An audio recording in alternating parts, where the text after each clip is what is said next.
Hello, everybody. We are here for a late night replay cast of one of the Kaya Division series of the We Like Dota League. I am joined by Trio. How are you doing tonight? Doing good. Get casting out of the way because I had casting vibes today. Yeah, you just came off of a very hype series that I was watching the tail end of in the Sponge Division between Pups Pals and Mud Boys.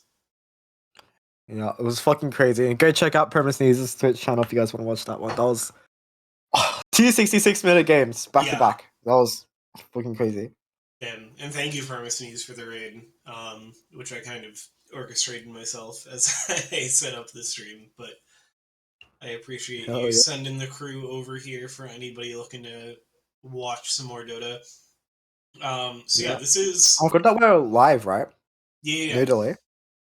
Yeah, Holy shit! I turned off the delay. So we're sending it right over. I've got the stream, the game queued up, ready to go at the top of the draft.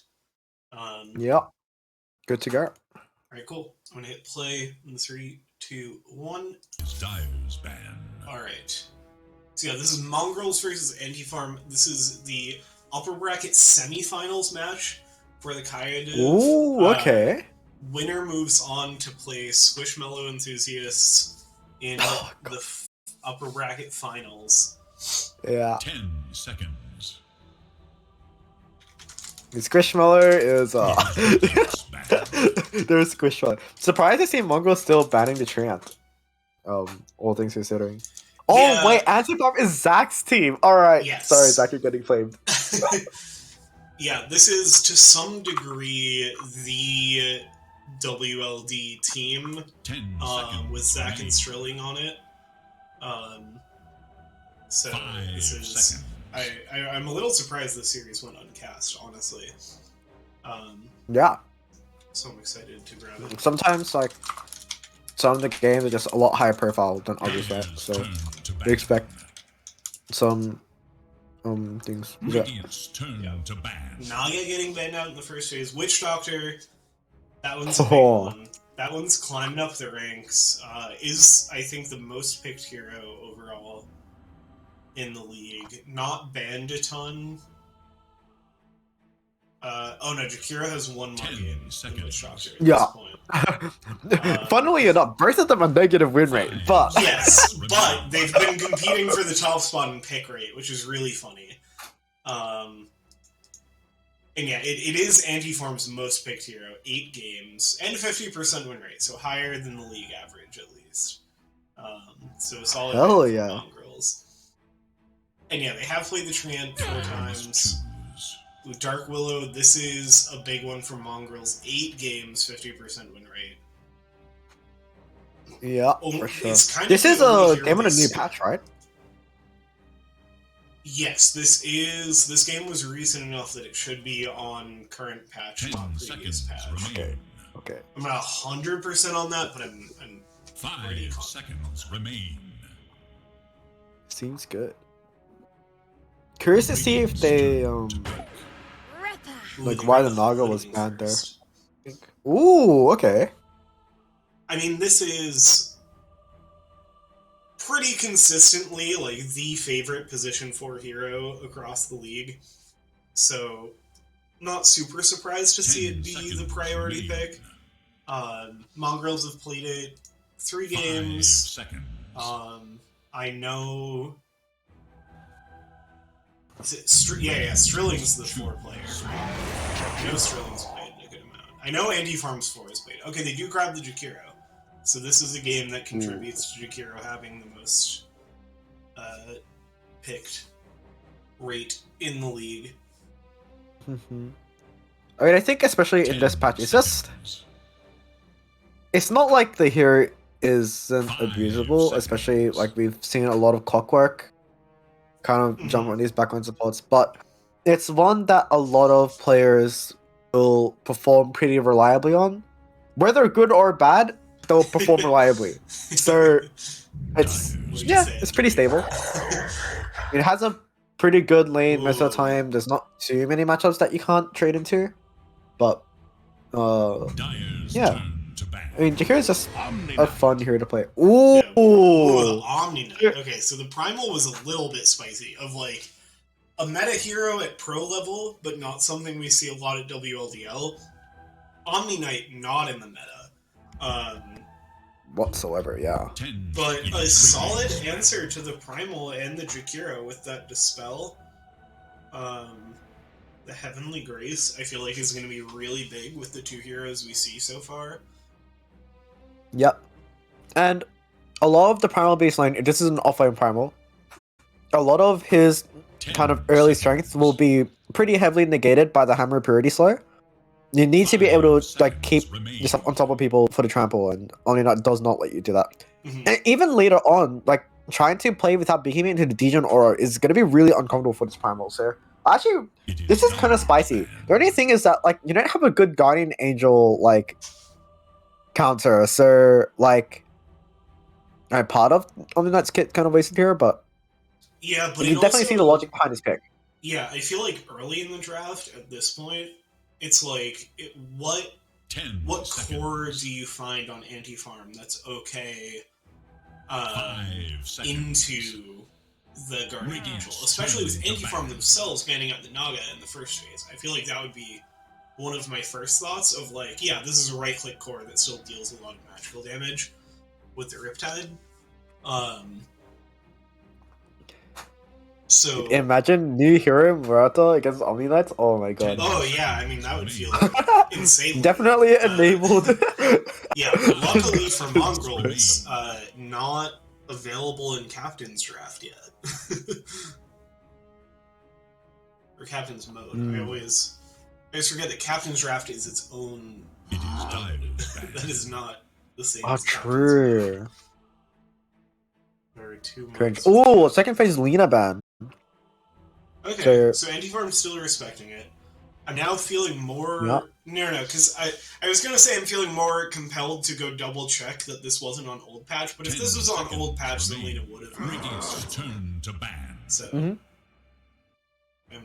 pretty comfortable. I mean, we've seen Lina still be good in the hands of the correct players. Yeah, for sure. Bale locked in the No Limit series, fucking slapped on that hero, so that was very impressive.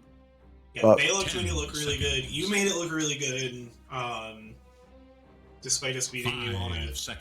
Like, it definitely looked like the hero that it had been on the previous patch. Turn to pick. So I think it is still pretty viable and still something you have to be aware of, just not like first phase ban or first pick worthy the way that it was before. Yeah.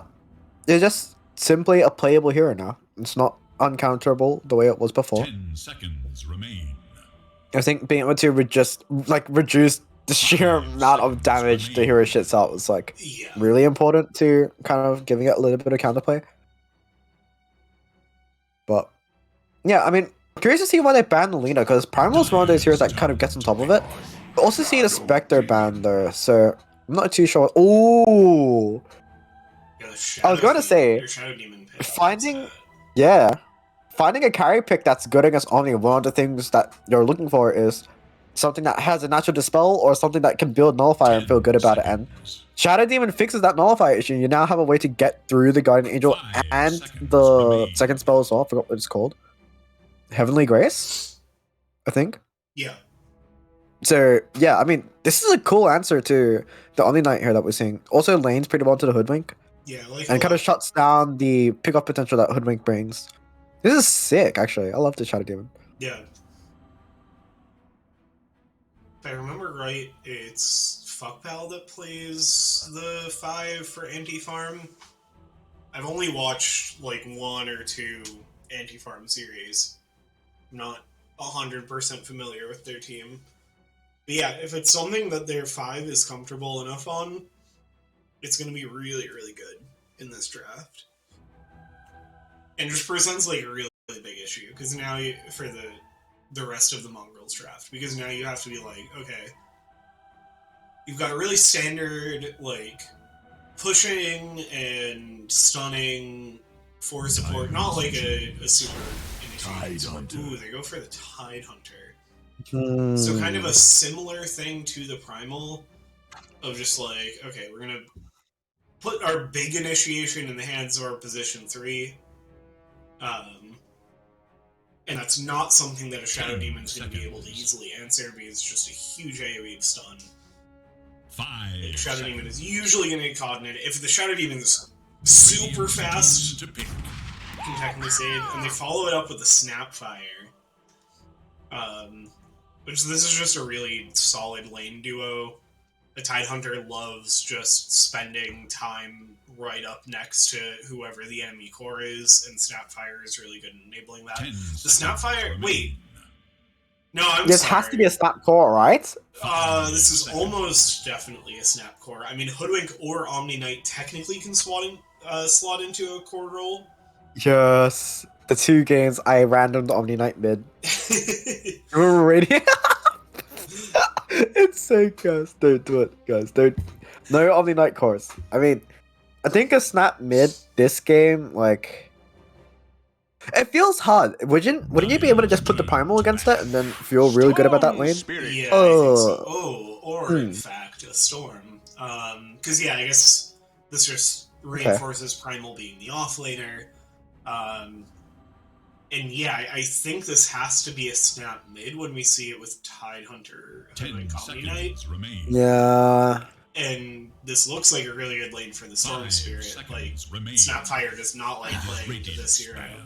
You don't... It's really hard to get your ult off, and into the hero too. Like, there's a couple answers for this.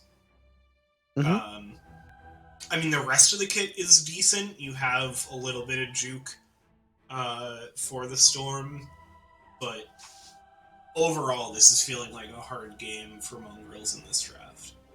10 seconds. Yeah, I will say, as much as ANFM has the kind of like early mid game answers for the snap, this Storm Spirit is not gonna have a fun laning phase against the snap. Storm Spirit loves playing against melee heroes, but unfortunately, snap is one of those that's just, on top of being ranged, is also way too tanky to just solo kill all 6. And these 2 supports are very static. And so what I'm expecting to see is Storm will eventually just kind of, max the first spell and then go jungle and try to eventually hit a timing with either the Witchblade or Orchid that lets him jump onto these heroes. But this early laning phase, Storm Spirit should be shut down quite heavily, and so we'll see how ANFM like kind of gets out of the laning phase when their mid matchup is not quite so favorable for the first like 10 minutes of the game. Now for Primal, so I might like fix things a bit in terms of like where they find their mid game tempo. Yeah.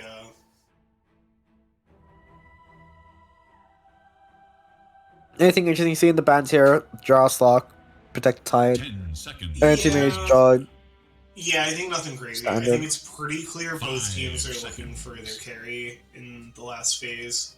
So 4 carry bans coming out makes sense to me. Any Queen of Pain anti-farm carry? I don't think so. No Batrider, Sag. It's fine. Yeah, I think any Chio spicy heroes are kind of locked out of this draft by the mids already being pretty locked in. And just the fact a real that, like, pick, I think, like Ursa seems really strong for anti-farm. Yeah. This game. Yeah, I mean, I cut you off, I think. Well, you have the Guardian Angel, which I think makes Ursa's game a little harder. But as soon as that ends, it's just like food for a bear. Yeah, or if you manage to get like the purge off. The other thing is like Ursa doesn't hate building Nully either, because there's a Trio hero that's not a mid. Okay. Actually. If you ask Greg boys, they might tell you otherwise. Right. 10 seconds remain. I hope.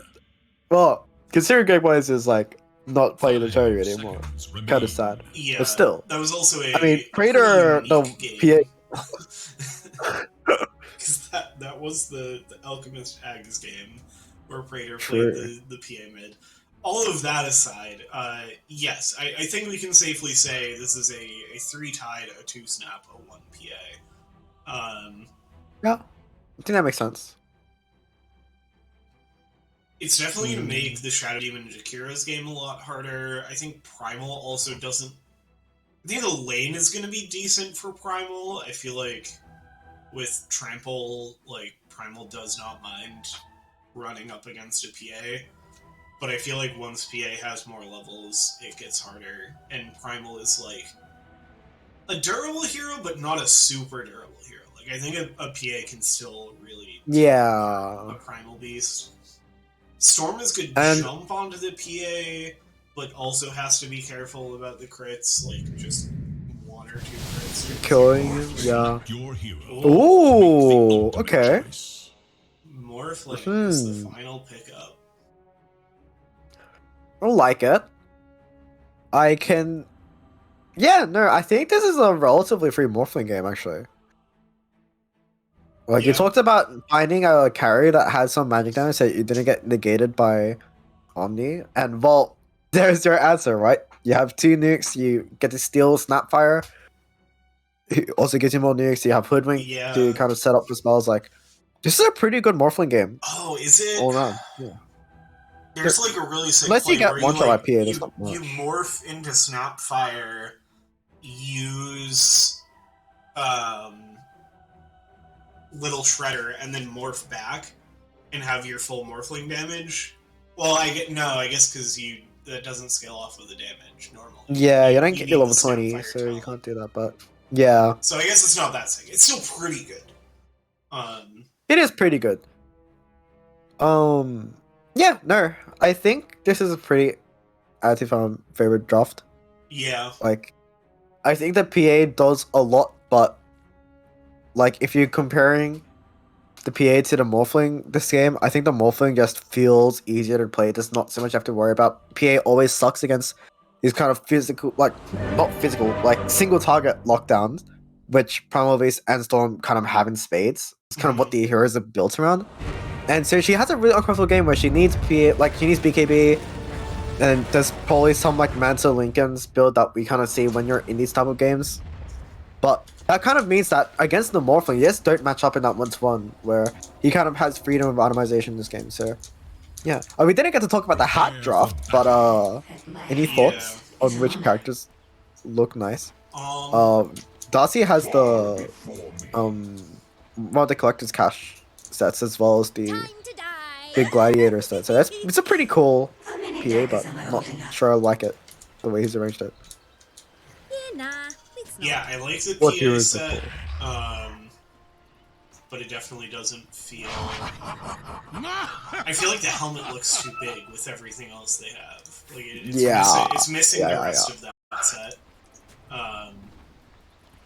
Yeah, I think overall, I mean, the Zac not having one of the primal sets feels pretty egregious. Maybe just because in that initial hero lineup, 30 seconds. The primal beast is very large, and so it feels like a bigger impact on the Hats draft. Also because Zac is kind of the primary organizer of the league, so you get to give him more shit than anybody else. Yep. Zac did not start Windlace, and so while they're grabbing this bounty, he's not going to be able to cut the wave level 1 to like quickly get his onslaught, which is something we see out of offlane primals. So if you ever want to find a way to like cheese a level 1 as primal because it's pretty weak, that's the way you can do it. Start Windlace, cut the wave behind the tier 1. Yeah. But yeah, I mean, all things considering, probably not that big a deal. They can probably just lane normally. PA Omni's not really going to have fun against the Shadow Demon this lane as long as Shadow Demon brings enough mana. And he's rushing Arcane Boost as well, so should be good all around. Is there any lane that you think is going to be pretty bad? They could have the Tide Hoodwink bottom that's going to be pretty volatile, but looks like Tide started Anchor Smash.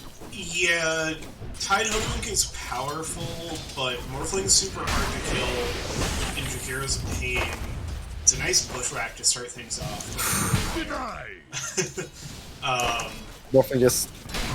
Morphling hero loses half his HP to a level 1 nuke. Yeah. Feels good. But it's like, that's fine, because you're Morphling. If you get lower than this, you're just going to shift back into strength if it's necessary.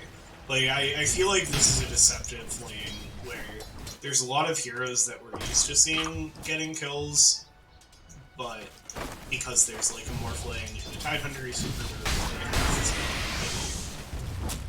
the most kill heavy. Oh, Darcy almost drops. Another Shadow Poison might just do it. Doesn't connect. He's gonna go for it anyway.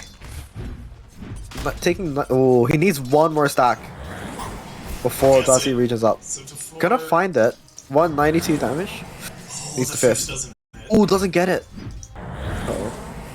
Come on, Sterling, you can get it. Nice. Okay, oh, nicely done. Let's go.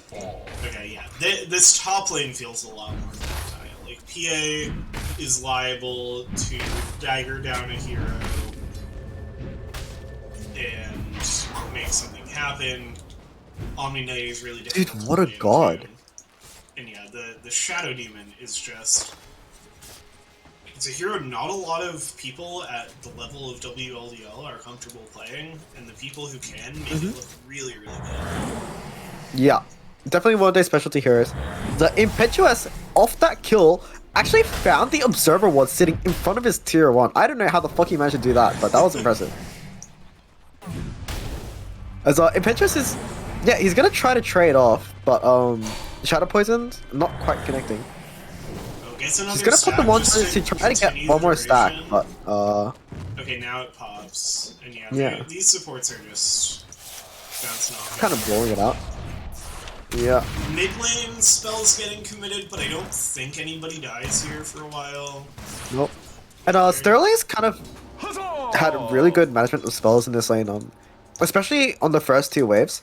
He managed to use most of his remnants and overlays to kind of secure 2 or 3 creeps at a time, which is really impressive because he not only did he secure the level 2 in a way that didn't literally make him die, but I don't know, not getting denied by snap is really, really good. Oh, wow! Is gonna go down in oh, he dies. Zach does not find the courier. Gets one big slap on it. Yeah. But that will be all.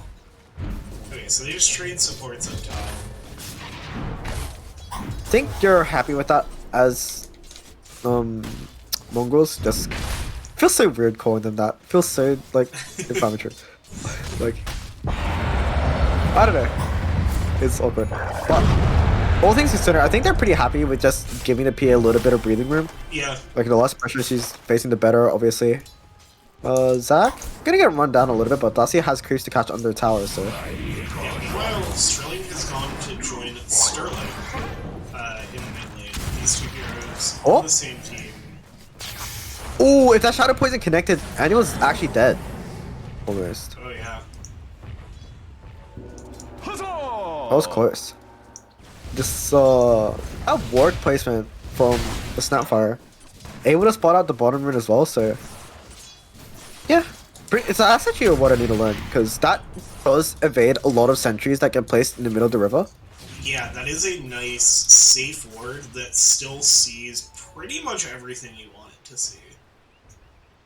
Yeah. It's going to be a little worse at, catching a support roaming over to you, but that's really all you're conceding with what that ward sees. Yeah. Especially in this kind of game where you're not really expecting the Shadow Demon to move, as Impetuous is going to start running him down. We'll see if he can at least grab the bounty Sterling. He's going to grab it. Yep. There's another Hammer Purity. Does he find a neutral kryptonite? They're going to pop the Hammer Purity now, but he's just walking away from this. The Hoodwing's TPing in, and I don't think is going to be able to get hearing time to help anything. No, actually just has the move speed, 335, because it has ground boots. So Sterling just walks away. Yeah, the 2 kills, kind of saving his life there, as he's able to just have the movement speed to get out. I mean, it has a pretty high base movement speed, but without the boots of himself, or not even a wind lace, he can't actually keep the distance, shorter the distance that he needs to finish off that kill now. He's gonna run into the pool camp and get his clarity cancelled. That's pretty feels bad. But overall, a lot of space. Now Zach has a pretty high deny cap, but Darcy's not doing too bad in the farm, so feeling pretty good overall. Now, one of the things that PAs kind of have to think about is how many small items do you think Darcy gets before he starts working towards his battle fury? Because Like, how long do you think he can stay in this lane before he gets kicked out by the Primal? He's almost about to hit level 6.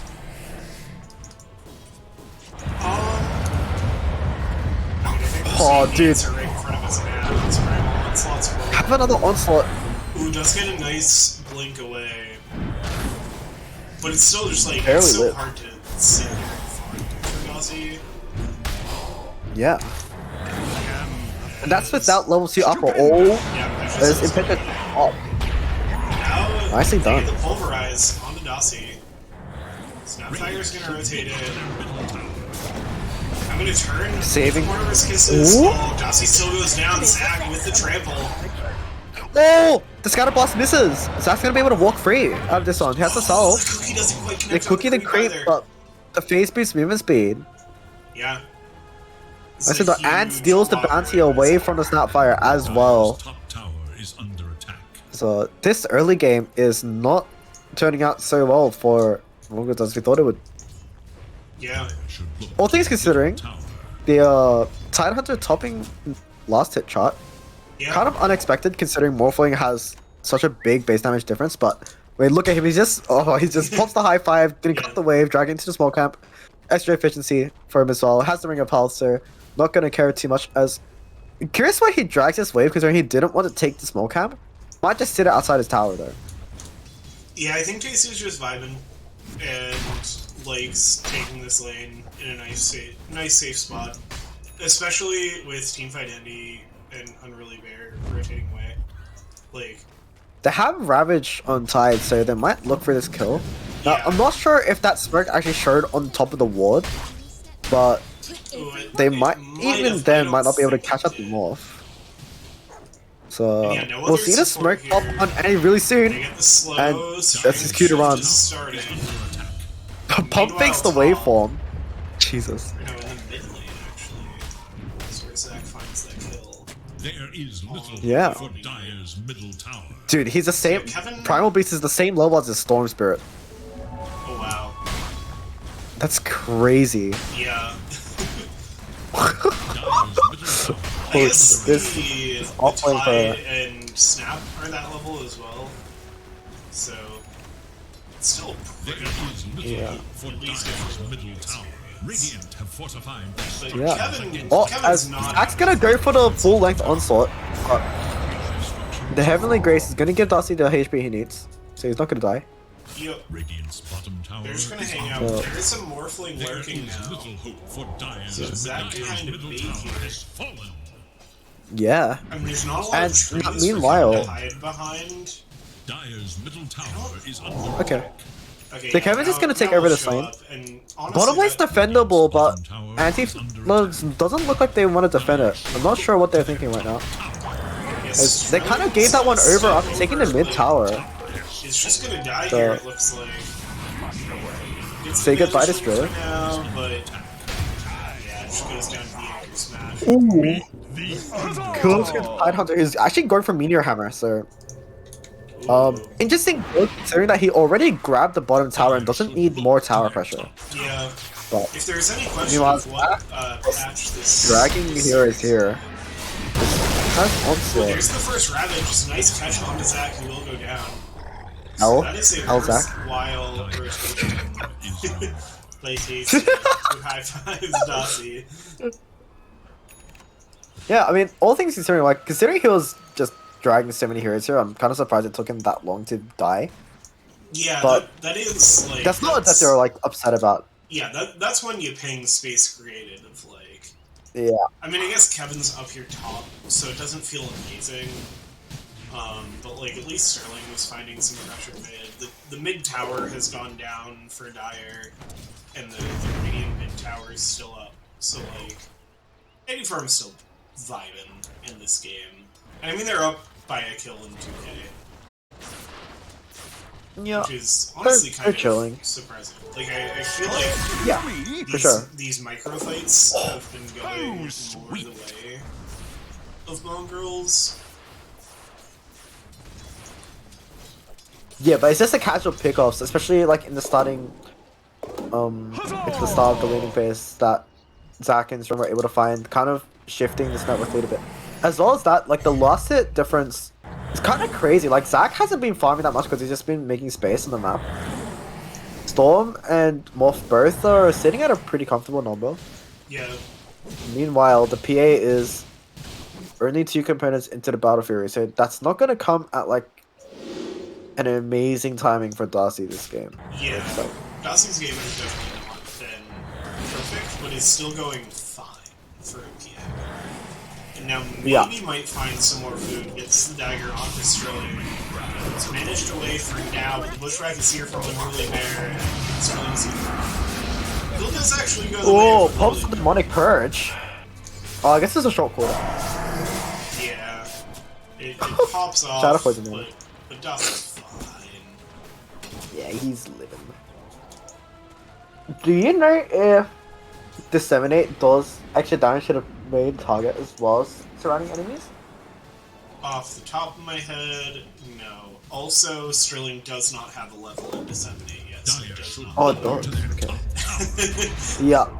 Guys, wasted potential, man. I went to read it and I was 20% damage buff. Okay, you're gonna get a jump onto the supports here. Kevin's in the area, and Sterling's in. Well, commit the waveform super early. They have Ravage. He's gonna pop it onto the 2 supports. Now into the Meteor Hammer is gonna find it onto fuck hell onto the tower. Chasing forward, and they will finish off the Meteor now. So trips back in. It looks like this will be a trade though. I don't know if this is worth it for Tasty. I was about to say looking very durable, but all of that health just removed. Okay, they get their return onto Unruly Bear. They chase forward. It looks like they're gonna find Petrus as well. Maybe? No. Is able to just walk it off with the Heavenly Grace. Survives the damage of Zac. I need to see how much damage. 720 magical damage from the Shadow Poison. So, yeah, that was looking good for Tasty for a while, and then Sterling said, actually, I have a lot of stacks on at this point, so goodbye. Yeah, and just evaporated the tide. Like, he doesn't have any magic resist because he's opted for the Meteor Hammer instead of something more traditional like the Hood. Yeah. And so, like, this Shadow Demon is gonna do a lot of work. And maybe even Tasty looks like he's playing with fire a little bit, gives him the high 5. Yeah. When the trample is down, but offers the high 5, the response is just pulverized from Zac. Now the onslaught in. They get the cookie, there's a couple of heroes arriving in now, Sterling falling a little bit low. No, TC will go down to the Shadow Poison once again. Looks like the trade will be for Sterling. Here comes Sterling though, trying to find something more. Snapfire falling low, teamfight Andy, trying to escape now. Another zip forward and the onslaught. And we find the kill to trample is doing plenty of damage. And now they're pulverized now. Impetuous just getting torn apart. Fuckpal comes in to make sure of it with the ice bath. Dude, I hate this Shakira's name, bro. Every time, like, we're gonna have to say it, I'm just gonna fucking try so hard not to laugh, dude. The first time that I cast an anti-farm game this season, I was like, hey, I literally typed into all chat, like, how do you pronounce F-V-C-K-P-A-L? And they were just like, fuck pal. And I was like, oh, okay, cool. Like, as long as one of the league admins is telling me, like, yes, this is the way that you pronounce this player's name, I was like, okay, well, that's what we've got. You know what? Yeah. No way around Can't try to cancel me now. We've got the pass. Yeah. Too real. Unfortunately for Mongols, this lead just went up from, like, a comfortable 2,000 to 7,000. Yeah, this and felt the map very space is, and then that last fight yeah, it really spiked. And Darcy's still working towards that Battle Fury, so yeah, I feel like a Darcy's lot of pressure on his PA, and hasn't had the game for it. I feel. Yeah, he's had some space, but not the amount of space that Kevin's had. Has the full Yasha here now. Dire should look to their top. Yikes. Now with the top of the Dragon Lance, maybe looking to find something onto Kevin. He seems to walk up. Oh, but the Ravage is dodged by the waveform. No way. Gets Kevin, the ally chat. Let's go. Yeah, the you're a goddamn hero is meant for nobody but himself. In the meantime, this tier 2 tower top is taking a ton of pressure. I think Mongrels were pretty okay with trading this if they found the kill on the Morphling, but with Kevin able to escape, this is bad news. Maybe they are going to be able to find something. I mean, Taisu doesn't have the Ravage up. Doesn't have a leveling gush for the slow either. Oh yeah, that is... So, just gonna have to play, like,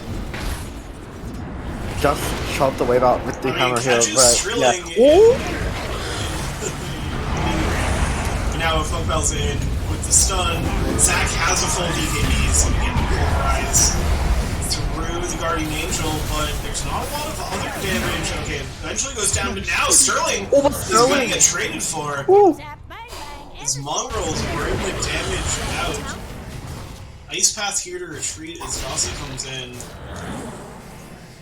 Mongrel's gonna move forward looking for more. Magic Farmer pretty low. Yeah. Now curious if Dossie's TP is in here, but Unruly Bear just gets deleted. But it's maybe just gonna trade. Okay, they get a nice banish and Ice Path.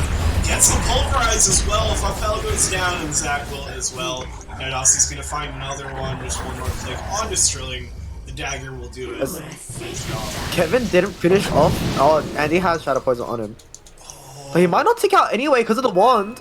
Kevin may have misclicked that, but Kevin doesn't find it. Has the pig pole to get away. Waiting for him forward. Can they find it? Yes. Okay, that's a big nicely done. For Kevin. Okay. With both. Just one adaptive strike and a right click to finish that off. Yeah. I'm looking for more. Just, trying to find him. Yeah, a bit too early for this kitty. The squirrel disappears. Didn't turn around very quickly, so probably wasn't expecting a bunch of heroes to just be there. But, yeah, I think we definitely ran into Kevin, was not expecting Sterling to be there. Yeah. But this map space just has not improved, even though they kind of got some, like... I'm drawing a blank on that. Zac Onslaught's in, finds the nice path there as well. Yeah. Petros is going to go down. Yeah. So despite finding some pickoffs, the lead has just not changed in the slightest. You can see a tiny dip, but now it's just got up to 9k. So, yeah. I mean, yeah, they just haven't been able to find farm on the map, and I mean, to be fair, they are kind of playing heroes that don't necessarily need it. You know, between the snap and the tide, you're always useful. But it definitely doesn't help matters that all three cores are bottom through like that work between circles. Oh, they find Unruly Bear again. These pickups with the Primal are just way too oppressive, and Kevin now has the Manta completed. Yeah, it is starting to get a little out of hand. Okay, Tasty gets the Ravage this time. Kevin, Manta's off and just strength shifts away, dude. Yeah, it is That so sucks. hard to bring this Morphling down when they've been having a decent game. And now Zac is smoked I feel like up, if they had... maybe try to find something else, just hang out. Sterling and Funkbell are on the back line. This is actually going to be responding a nice ice path in the Magpie. Dude, Tasty just walking through it all, he just does not care. Yeah. Guess he's cooking away, but yeah, the two supports is gonna like get out of it. Mongrel will be able to just walk this. Yeah. Is Sterling gonna find an early rune? The bottom room. Oh, Kevin just yoinks it. Okay, feels bad. Hate to see it. Will they bottle the Morphling though? They will. Let's go. Team play. Hell yeah.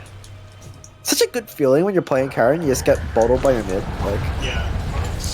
Feel... Almost nothing to jump forward to PKB. He also is going to get flicked straight away. Yeah.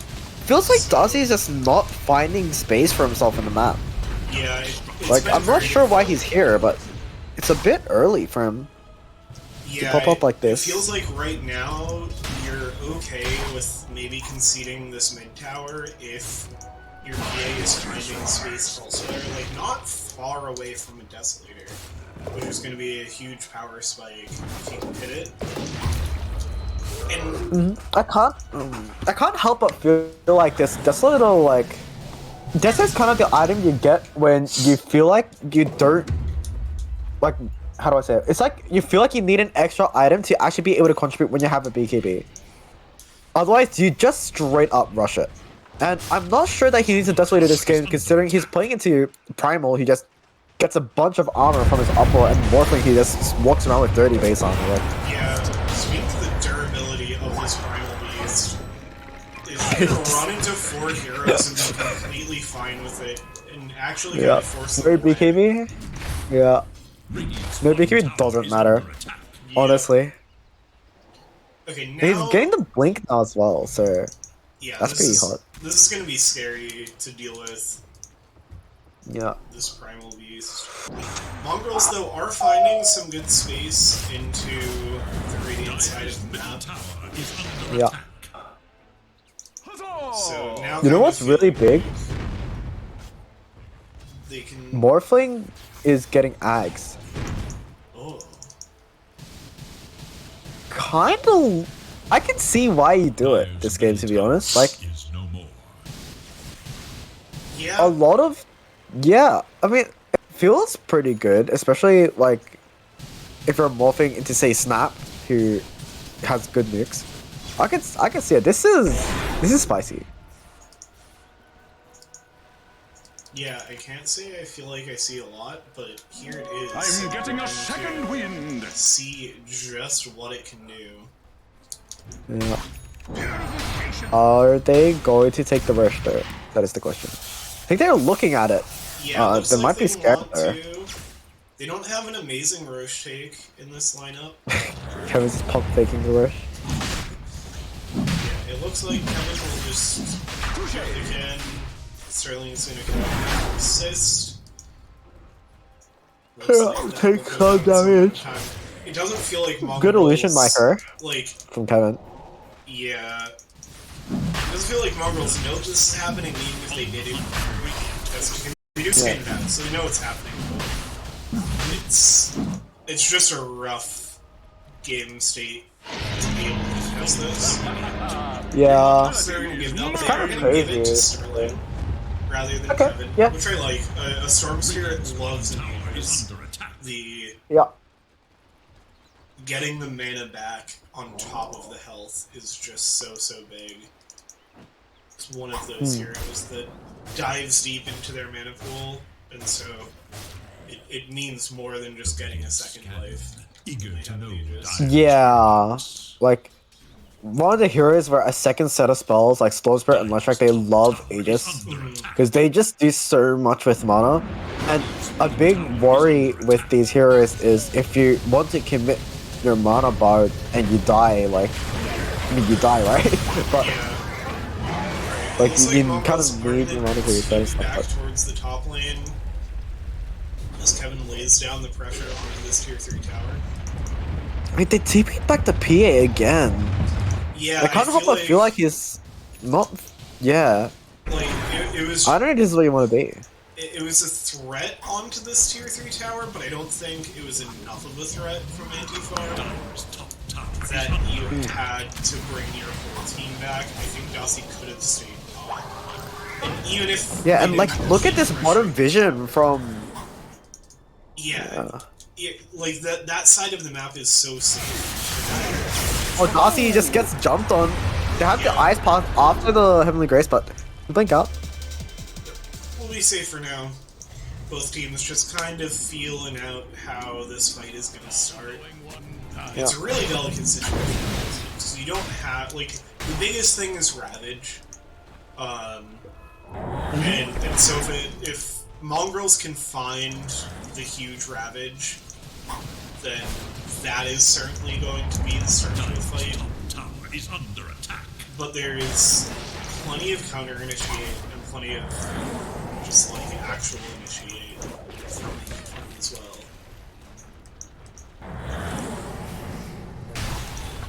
I can't help but feel like ANFM looks a little bit unfocused in terms of what they're trying to achieve. They get Darcy and Ice Path together, but he just plays out the Magnifier. Yeah, and they set up a with big the Ravage! spin-out As you said. Snapfire Axe into the Ravage, sets it up. Kevin now, let's get the strength shift away, but it's going to be 2 deaths and the buyback from Unruly Bear. Sterling has a hate. Kevin is so low. Killing spree. Double kill. They're trying to do something funny with the shifting, but yeah, just gonna have to leave. So Mongrels, I mean, they end up using 1 buyback, but it's on a support, so you don't really mind. It's overall a really nice fight for them. Yeah, and that's kind of exactly what you were just saying about the Ravage, right? Like, you can't just walk up there willy-nilly, but without popping the BKBs a bit, yeah, that's a little bit though, but it's fine. I caught just in time for it to come into play. Teamfight Andy has picked up the Aghanim Scepter on Snapfire. Yeah. And that was what set up the Ravage. They just scooped up a creep with the Gobble Up, spat it out into where Anti-Farm was trying to push in, and it just stunned 1 or 2 heroes. Set up the Ravagers. Now they're going to spot Unruly Bear. Tasu's in with the Shard.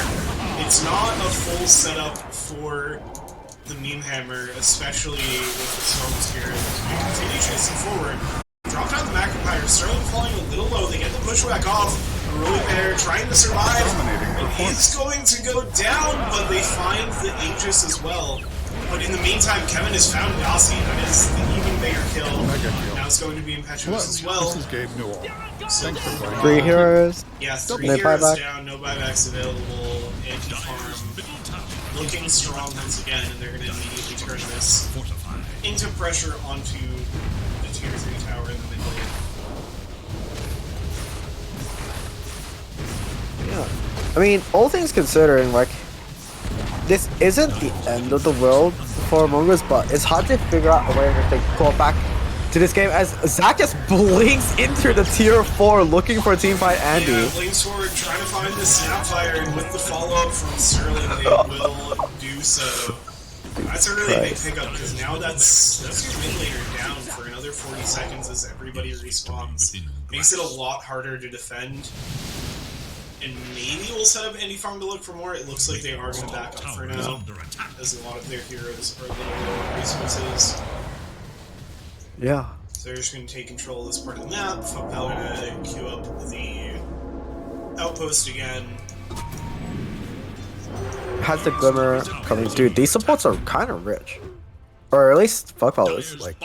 Yeah, there's a full 2,000 gold more for each of the Anti-Farm supports above the Mongrel supports. Yeah. They're both at very similar gold totals at 68k, and the Mongrel supports are very similar gold totals. Because now Zach just jumps in onto Impetuous. Sterling is there to follow with a Blink Dagger of their own. Stomping forward with the Onslaught, not a ton of damage coming out, now the Ravage is going to cancel. Zach is going to fall to the damage of Dossie. Now has the Ghost Scepter. Pops the Ghost Scepter, but coming out, and now he's going to be caught in the Meteor Hammer. 3 heroes will fall. It is the 3-4-5, so not completely disastrous for Anti-Farm. But that is exactly the kind of fight that Anti-Farm are looking to take. Sorry, that Mongrels are looking to take into Anti-Farm. And Kevin has not fully left, and they're going to keep chasing forward. It's a hard target to find. With the could be okay. Yeah. It's chilling. Yeah, Sterling, it's on the other side of the map, working towards that Kaya Sunge. I mean, for all that they're kind of throwing on this high ground, like, it's... I mean, they have a very commanding lead. Like, they're probably just having a little bit of fun. Yeah. Right. But I mean, these deaths are pretty costly. Just curious where the angle is, like, the comeback angle is. Like, Pia has the BKB now, working towards the Ags, but still doesn't have... Oh, I guess she has Shard already, so... Yeah, I think... Yeah, I kind of don't hate this. bot lane, they find a pulverize on the there. Continued chase down by Zach. Tasty trying to find some more space. Still has a minute before Ravage is up. Also going to come in as well. Macropire is going to commit it. That's not going to find too much. He's just going to force a full retreat from Mongrels. So they'll be okay with this for now. I mean, this outer tower, I honestly think Andy Farm is pretty happy with how that kind of fight, but not a fight, went. Because it's just enough to push the Mongrels back.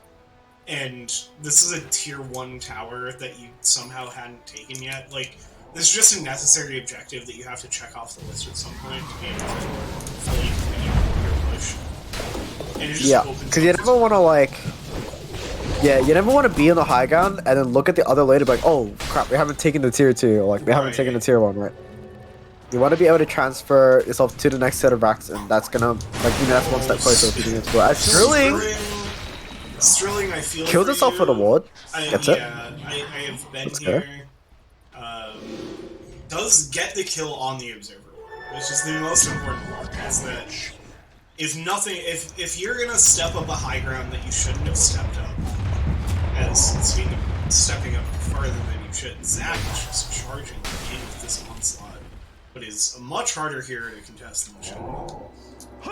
Yeah, if you're gonna just step up, try to get some vision, at least you take down the Observer ward on your way out. The Zach is just fully standing in the ward. You didn't walk away with enough. Is now active. Yeah, for sure. Yeah, Fuckbell is gonna find the D ward up on the other ward, yeah.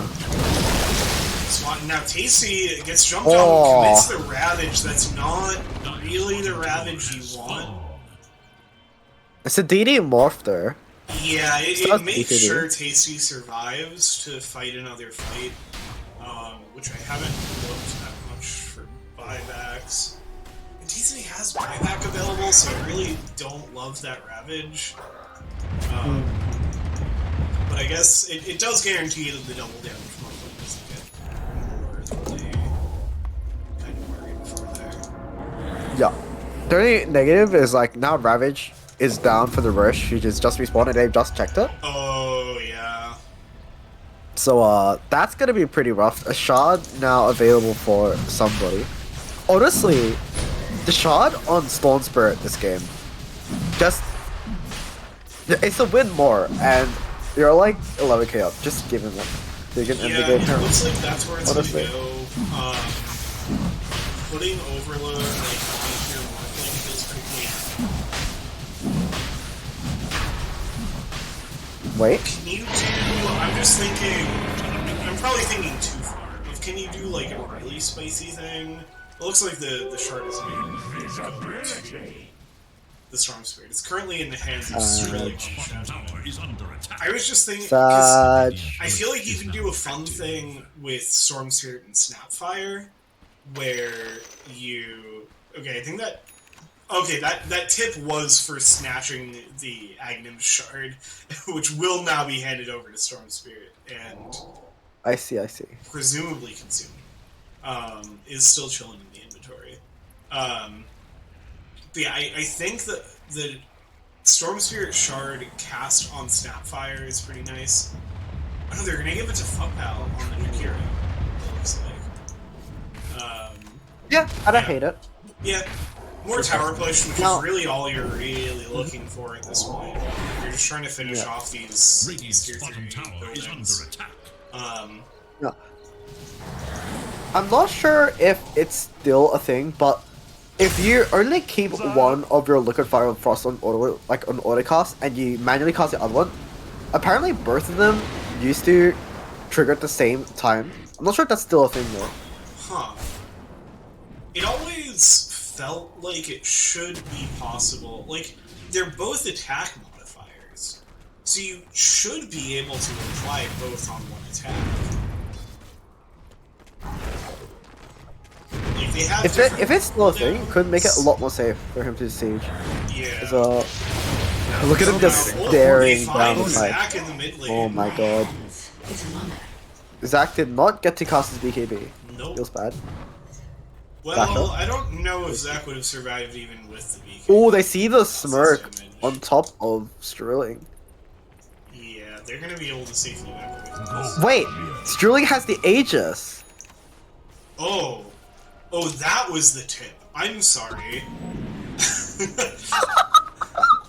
I'm sorry. I somehow completely overlooked the Aegis and was like, oh, Sterling got tipped because they grabbed the Aghanim Shard. No.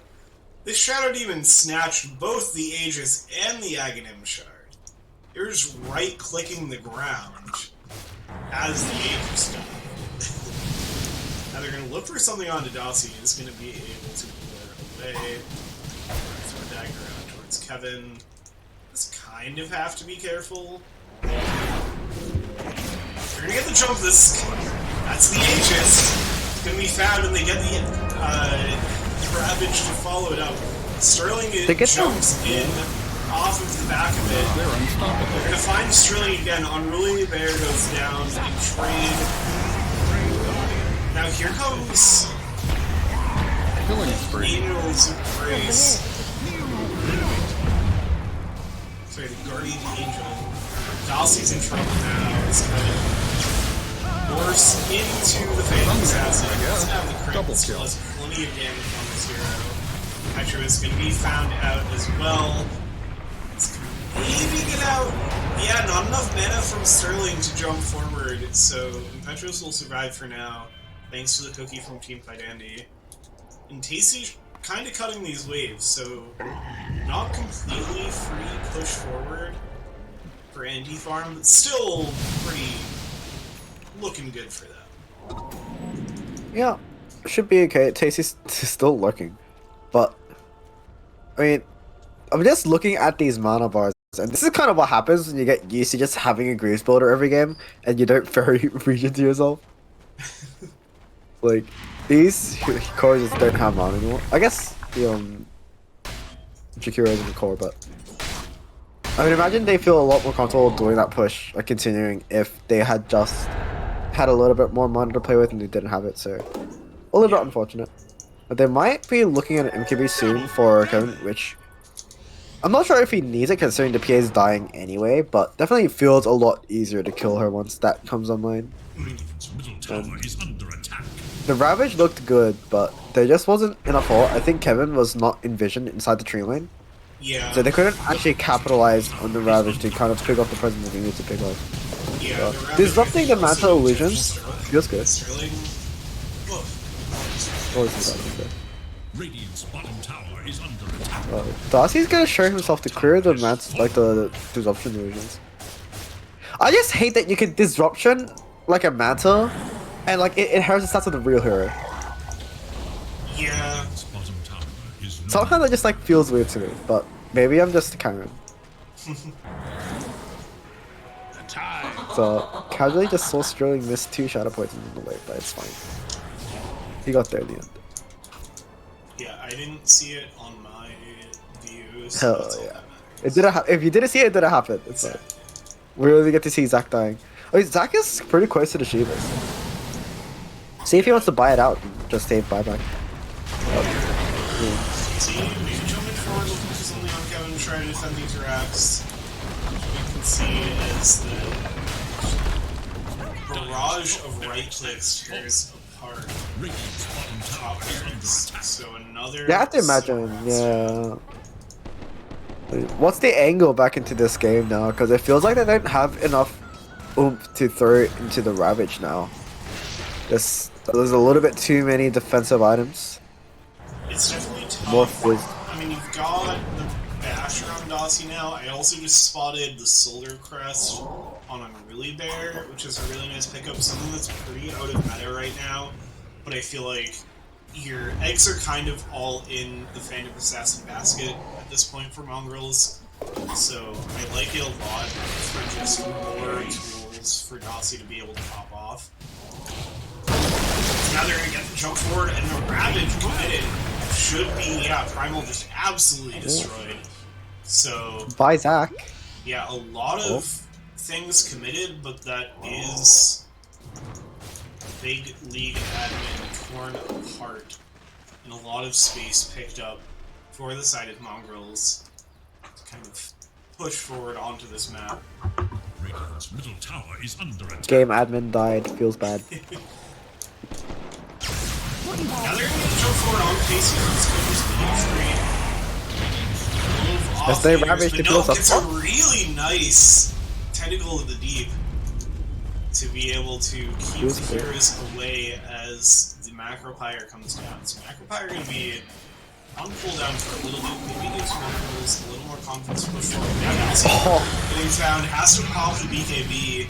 Just the damage from Kevin is overwhelming. And Kevin just, no fear, instantly morphs into the PA and blinks on it straight away. Yeah. Just knows that he's quite a bit ahead in this game. With the BKB. There we go. That's the BKB pop. Holy crap! Yeah, Squirrel just completely disappears, and now is going to turn their attention to this tier 3 tower, trying to push these supports off, trying to find the megas before Mongrels can really do anything about it. And just the illusions from Manta are so much. Meanwhile, Zach gets a nice little pulverize onto Dossie. This is all just space for Kevin to pick up the mega creeps, which will be finished off. And now Kevin will look for more fights to jump on pressures with the waveform. Dossie immediately going to get torn apart by Sterling, buys back, instantly died. This is kind of the last chance. They get the couple up spit out. They find a kill onto Zach from Dossie. No, is just going to turn around. And charge into 3. The huge pull in from Sterling onto 3 heroes in the back line. Still no. And he's somehow still alive. And now bounces back to Dossie, who's caught. No, it's Zach who goes down first. Dossie dies and immediately calls GG, knowing the buyback is down. That will be game number 1. Take it.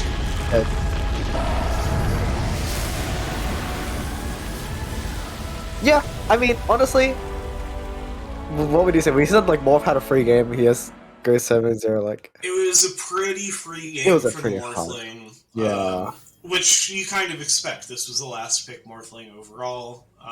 So very nice drafting from Anti-Farm to spot out that this was an open an open Morphling game, and that Kevin had the skill set to play it.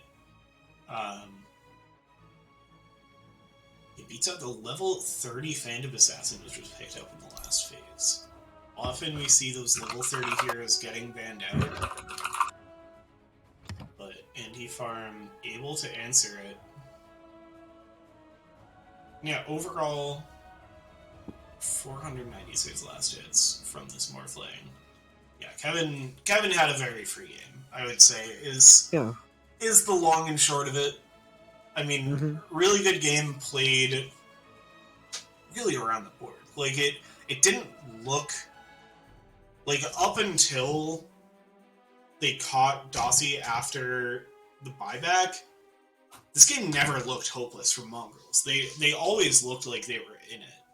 Like, it definitely looked Anti-Farm favored for a good portion of the game, but it always looked like there was... You know, even if we talked about it and couldn't define exactly the path forward, it was like, yeah, if you win team fights, you know, just normal Dota game path forward of win team fights, find space for your core, push forward. Like, Dossie was doing damage. Dossie was finding the kills, just not to the degree that Kevin was.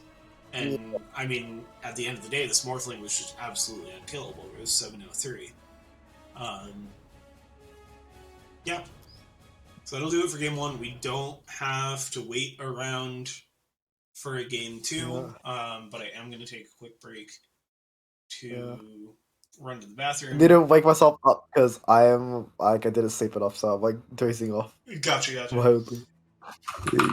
Refill water and stuff because I'm so tired. Yeah. So we're going to take a quick break for ourselves. We'll be back soon for game 2.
Alright, hello everybody, we are back for game number 2 of this replay cast between Mongrels and Anti-Farm.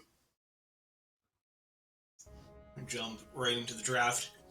I haven't done the replay casting from this kind of perspective before, so we're going to see if this draft looks completely identical.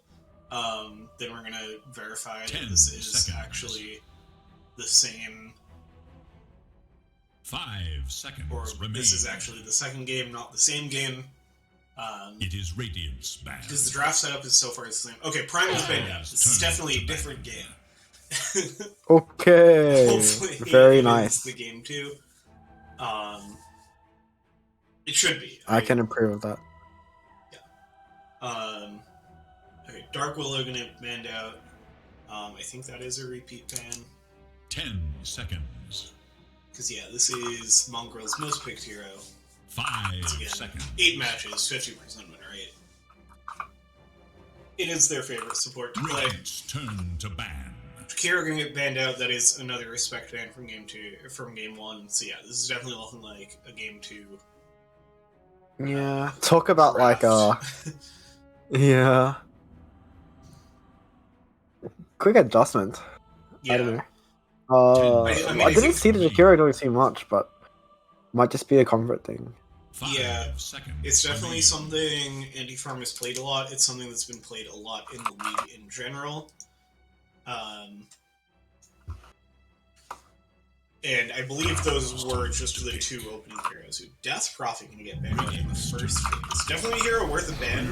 Okay, Train Protector is going to get picked up first. Okay.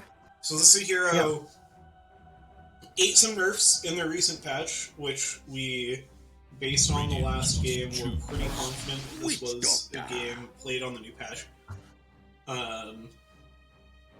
But still a pretty solid position 5 hero. Like, none of the adjustments in this patch were massive, so I feel like pretty much all the heroes are still pretty 10 viable where they were. seconds.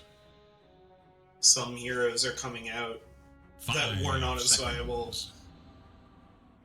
So yeah, overall I like this pickup. Witch Doctor picked up on the other side.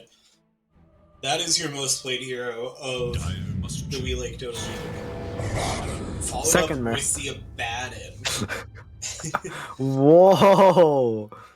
This is a interesting Abaddon pick. I mean, this early on, I don't think you can actually play it as a core. I think there's so many things that address it that 10 if you figure this early, seconds you kind of remain. know it's going to get relegated to a support position. Probably. I think it'll be interesting to see Remain. what Mongrels actually answer it with. I think it still is. It's kind of, here is a flex hero saying, here, if you want to counter this hero, go for it. And then we'll just put it on support. Mm-hmm. But if you don't, like, this is a hero that carries are playing in the pros. This is a hero that, like, is genuinely a position 1 hero. Despite, in the previous patch, just being completely irrelevant. It went from completely irrelevant super fringe support to minus 0.2 seconds on the base attack time. Dire's band. Carried. Mirana. Yeah. Mirana gonna come out from the Mongrels. Okay. So you're choosing not to directly answer it for now. I mean, kind of interesting that they picked this, considering that Arrow gets kind of hard shafted by seconds. Aphotic Shield. Yeah. They have a very And good she's answer the for highest- 5 seconds. Yeah. Radiant's band. I guess that kind of just pushes the Abaddon more towards the support role, which is maybe what Mongrels want. Potentially. We'll have to see where, like, what kind of cores they pick with this. Curious to see that they banned Dragon Knight there. 10 Don't seconds strike me as like a remain. particularly good support duo to pick DKNT, but it might just be like they 5 lack damage. seconds. Yeah. And there's a lot of healing already, so throwing in something on top of that would really throw a spanner to the works. Yeah, Dragon Knight also just an annoying core to deal with. Dire's Yeah. turn to ban. Pretty flexible. Ember Yeah, band. Ember Spirit. feels pretty necessary if you're playing Witch Doctor. I think Ember kind of does a lot, so that makes sense. We'd kind of expect to see potentially like 10 seconds remain. No, scratch that thought. I was thinking you might want to ban Seconds Illusion remain. Heroes on anti-farm, but it doesn't strike me as particularly strong, at least for the moment. I think if you intend on putting as Abba as a carry, it might be scary to play that into like a Naga Siren or something, but... It is Yeah, Radiant's I agree. ban. Storm gonna get Respect banned out. Sterling had a really good performance on the Storm Spirit last game. This is also really funny that, like, since we're kind of doubting the Abaddon carry, 10 that this seconds. looks like 4 supports drafted in the first phase. 5 Because last seconds night, remain. like literally one night ago, I was Dire's casting turn with to Zach, who is playing for Anti-Farm in this series, and we were kind of laughing about how picking all 4 supports in the first phase between the 2 teams is very like old school drafting style, and not up with the current 10 meta seconds remain. of you see a lot of pro teams right now drafting like 5 your position seconds. 1 or 2 in the first phase, usually alongside one of Radiant's your turn supports. to ban. It definitely happens that you get 2 cores picked in the first phase, but it's usually like a support core duo. unless you're picking some random stuff like, I don't know, Brood Mother Batrider or something like that. Yeah. Which is kind of weird. Turn to pick. Sniper, and then the Lina banned out again, so anti-farm. I want to say this series was played pretty soon after the patch. So it was like, okay, Lina does not have to be banned first phase, but it's still a threat that we 10 don't want to seconds make remain. it through the second phase. Yeah. And it's one of the 5 classic like seconds. Triant plus range core like abusers, right? For Lina sure. Triant is That- such a disgusting lane. Yeah, that... Like, both heroes ate pretty significant nerfs, but the Treant Lina lane was so good. Ooh, Pangolier gonna Whoa. be next pickup. Oh. Okay, I like it. Yeah, this is a hero I feel like you see you get first phase picked in the pros. And honestly, like, the 15 pick, 10 the seconds. first pick of the second phase, it feels a lot like 5 seconds remain. the first phase pick. Like, you have about the same amount of information. Yeah. This is... Because it's picked up on 15, it is susceptible to harder counters like a Dire's Bloodseeker? turn to pick. Yeah. It was like we planned to say that in sync. I don't know that that's necessarily something Mongrels are going to go for. I think Darcy plays Bloodseeker, but I don't know if they want to pick it that early, especially with the CK now. Yeah. I'd probably 10 prefer to keep the flex option there. Now, they already kind of have an answer for 5 roll in terms of the seconds overgrowth, remain. but overgrowth can get perished by the shield, so I'm curious to see if they want to kind of double down on countering this Pango with this next pick. Yeah. Or if they're just going to pick something that's a little bit more comfortable for them. Yeah, I would like to see something else BKB piercing if they have it. Beastmaster? Beastmaster is a classic one that not a lot of WLDL teams play. Smirch. Like Pudge, you probably can't go for Bane at this point with Treant Marana. Marana Core? Let's go. Yeah, like Seb, Triant, Phase Boots, position 3. yeah, it's like technically those are options, but not really. Such. They're actually getting Maybe pretty deep into their if it reserve time. is Only 15 seconds. Yeah, left. this is this is They're a gonna grab long the drop. Slark now. Okay. Don't hate it. Yeah, it feels If decent. this is an Abacore, Slark fucks that shit up. What the So, herald was nice. that? You're a goddamn hero! 10 Holy, seconds the voice remain. lines. I forgot to turn on my chat. Lines from Anti-Farm coming out. 5 seconds. Now, the Slug episode is also pretty good against the Witch Doctor. Yeah. Kind of hard to pump damage into Maledict when you can't see or target to target. I don't know. But, yeah, I mean, it feels like the Slug is kind of open to counters. Dives back. Curious to see what ANFM responds with, because CK Slug kind of... Shadow Fiend Huh. is their answer. Which I don't love, because CK Slark both have tools to get on top of a Shadow Fiend. 10 seconds. Yeah. Like, this doesn't feel like an CK open kind Shadow of Fiend eats game. this hero alive. Yeah. Well, interesting approach. I'm curious what they're thinking. Like, maybe they just want to overwhelm them with fizz damage? Yeah. But it kind of 10 relegates their seconds remains. Abaddon Dives to, back. like... I mean, you can't really, like, Radiance Mantle this game with an SF on your team. No, this Feels like- definitely feels like an Abba support, which doesn't feel amazing right now, I feel like.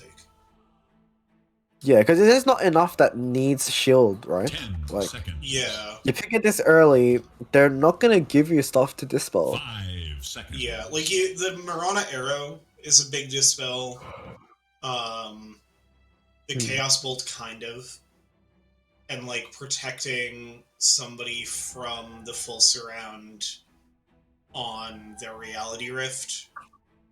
Like, It is ready. those are nice uses of the Aphotic Shield, but it still doesn't feel like enough. Mongrels are actually going to ban Bloodseeker themselves. Which, like, it definitely wouldn't fit into their draft at this point. But I can't 10 really imagine seconds Andy remain. picking up a Bloodseeker here. 5 trying to think what they seconds really remain. want. I mean, it's probably their offlaner, right? I mean, I guess the Pango can be the offlane. I definitely can see that being a Zac-style hero, especially after seeing the Primal Beast last game. Yeah, I Still can feels kind of see it. flexible. I like that Yeah. aspect of picking Pangolier and then presumably your one. I mean, Shadow Fiend also comfortable in the mid lane. 10 seconds. So they've Certainly got a good feel- amount of flexibility Yeah. with the 24 pick. 5 seconds. Radiant's turn to pick. Ooh, the Outworld Destroyer. Kind of- Ooh. So gonna lock that Pangolier out of the mid lane. Yeah. Because that is not a playable matchup. Yeah, that feel... I really like that draft 10 strategy of seconds Marvels. remain. Of, like, OD feels really good as a 24 pick, but 5 here as a seconds 23 remain. pick, it's like, yeah, you have this really nice flexibility of your Pango and Shadow Fiend, but now you don't. No, Like, you don't. Now it's like, okay, Pango's Yeah. 3, Shadow Fiend's 1, go find yourselves some mid laner that's okay playing in an OD, which is not an easy thing to find. And it slots really well Puck into is the hella so good far. here, actually. Oh yeah, a Puck would be nice. And anything The other thing is, that- like, Pangolier against Slog is also kind of doo-doo. Yeah. There's not a good lane for the Pango this game, which is kind of, like, depressing. Because he's like all your tempo control. Yeah. He's kind of put into the situation where he just doesn't have a game to play. I feel like that's a weird thing about Pangolier right now. Is like he's a flexible hero in that he's comfortable in a few different roles, but he's also a very weak laner in a patch where it feels like you want pretty strong laners. Like Yeah. it's Agreed. it feels like either it's a good mid game, like you can't really pick. Oh, they're gonna go to the Naga Sign, so it is gonna be a mid Shadow Fiend then. Yeah, Sterling Okay. picks it up. But- It's really greedy. For sure. Like, what stops the 80 Meteor Hammer build this game? Okay. So this is interesting though because it's Strilling on the Pangolier. It's a position 3 at bat. What? Yeah. Whoa, okay. At least assuming I'm pretty sure those are consistent roles for them. Okay. I somehow like that less. I think. Yeah, because Yeah, I feel I like think I like Combatant that is less. not an amazing position 3 right now. It feels like he's either 1 or support. Like, Yeah.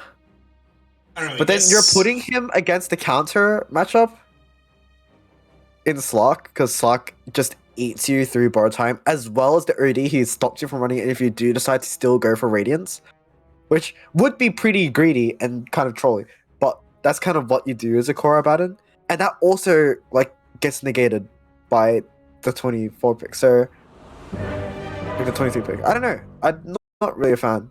Yeah. That aside, hat draft, he wins this one. There's some sets in here that look pretty sick. I'm feeling mongrels here for hat draft. Hell yeah. How come? Prepare yourselves for the It main is this Treant set is really, really nice on Impetuous. Mhm. That like purpley look has a nice little mix of components as well, with the like blue leaves on the shoulder. I think are from a different set. Oh, you are correct, actually, yeah. Has a really nice kitted out Slurk. The OD, I've seen a lot of bad OD sets in this league, and this is a good OD set. I'm gonna be real. Unruly Bear is just rocking the this anime one, persona, which the is whole fine. shit. And the Chaos Knight like ram mount 30 is seconds nice. and counting. So I'm vibing with this this Mongrels hats draft. Dude, this fucking OD set actually slaps. Holy. Yeah, this is. I think that's really what puts me over the edge. This is a really nice OD set, and like I said, I feel it. There are just a lot of bad OD cosmetics in the game, and I feel like we see a lot of them because there's a decent amount of people that are playing OD in the league. So like it'll be a pretty even rune split. Nobody's grabbing the South River rune yet. But it looks like Teamfight Andy's just my game is really behind yours. What the? It's odd.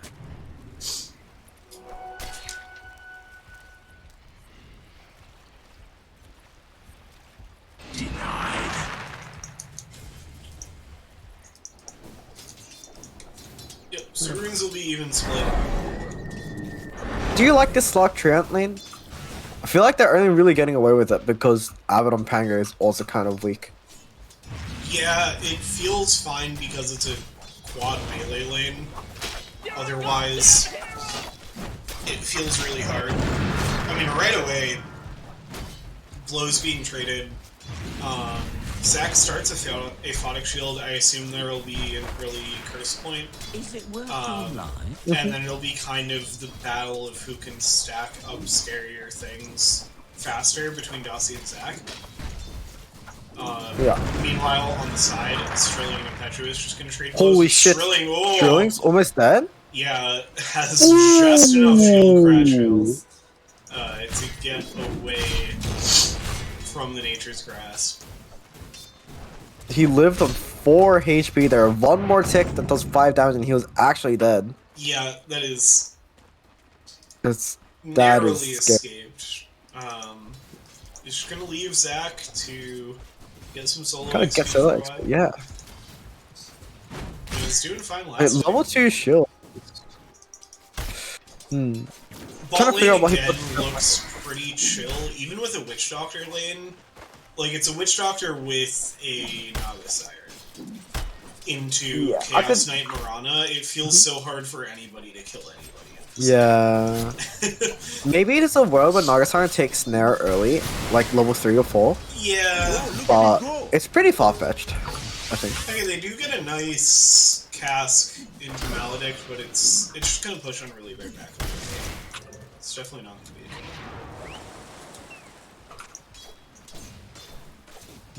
Okay, Strilling's made it back to lane. Let's go. Yep. He has boots. So, like, didn't get nothing side of this whole exchange. They're gonna square up on Rune Petrus. Sterling falling a little bit low. The damage from the Treant is really big, and Sterling will be the first You've blood. just achieved first Zach blood. looking to find a Thanks, and return have kill, and fun. Petrus looking to deny it, will not get it in time. So it will be a trade, but definitely in the favor of Mongrels with the first blood picked up by Dossie even. So Yep, and that's a +1 permanent agi to his Ezreal as. yeah, bot lane. I was wrong. Yeah. There is kill potential here. It's a point in quick stun into arrow, so Yeah. if the there's CK definitely rolls good stuff lucky, there. yeah. Yes, it's literally RNG dependent because Yeah. Chaos Bolt is RNG. Top lane But- is Sterling makes their way back. Zach falling back. Completely out of mana. And looks like he's just gonna make the sad walk home. This doesn't even have the mana to TP home. We'll just TP back to the lane once they get the fountain regen. So tough lane top for anti-farm so far. And that's gonna be scary. Like it's one thing when it's a scaling hero that goes into the late game that gets a nice start in the laning phase. It's another thing when it's someone like Slark, who is just gonna create a lot of tempo early, is not a hero that you're looking to sit on into the late game. Like this early lead has a much earlier impact with a hero like Slark. Now really they're gonna fight again. They get Shield Crash on 2. Zach falling low. Well, but as well. Zach's getting caught, dude. The damage they have in that, like the nukes they have in that, is actually nasty. Yeah. Well, if that's family business, it gets tiring, no? It's just such a The scary only thing is, fight like- to take when you're getting hit by Nature's Grasp and Leech Seed and Yeah. Dark Pact and you're leashed by their packs. For the record, though, can we please like advertise putting more points in Leech Seed level like? During skill living armor at 3, just get more points in Leech Seed. It's a Yeah. broken ability. Because now And Zach Darcy's is gonna instantly going to burn off the fall. crest, and Zach gets It's Sterling pounced as on. well, So yeah, no, this lane is going You wanted out amazingly. of here, didn't you? holy crap, Apologize. Yeah, that is 3 agi already. like ever since the patch with the nerfs to Treant, my team's position 5 has not been too keen on picking the Treant again.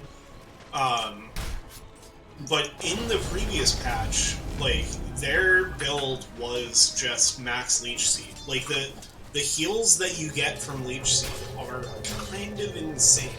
65 heal per second. If you pick up like a Holy Locket, our team's 5 has compared it to just an AoE Heart of Tarask for your team. Like it is a really absurd amount of regen when you stand there. It's another Oh, leech on mid the lane. With the Aphotic Shield should be okay to Ooh. walk away. For Radiant's middle tower. Sterling loses so much mana. Actually, almost got ran down, but barely managed to get out. Yeah, And it's a getting little closer more to Meteor spicy Hammer. with both heroes at 6 on the mid lane. Yeah, for sure. And Sterling might just get ulted if he can get in range of sanities. You Come might on. be- Let it fall. Aw, he consumed too much mana. Oh. Precious bungle. Damage. I think you're at a little bit of a different timestamp than I am in the game. Am I? I might be a little bit behind you. I am streaming if you want to check my stream. Yeah, I stream yeah. on Discord. And also streaming. I'm like trying my best to make sure it's matched up. Yeah. I think I'm a little bit behind you, but there was a time at SF was just farming the wave for on like 300 HP, and like he's just sitting there with mana to sanities and didn't use it. I was like, please kill it. Leash. Oh, dude, Sterling Yeah. again.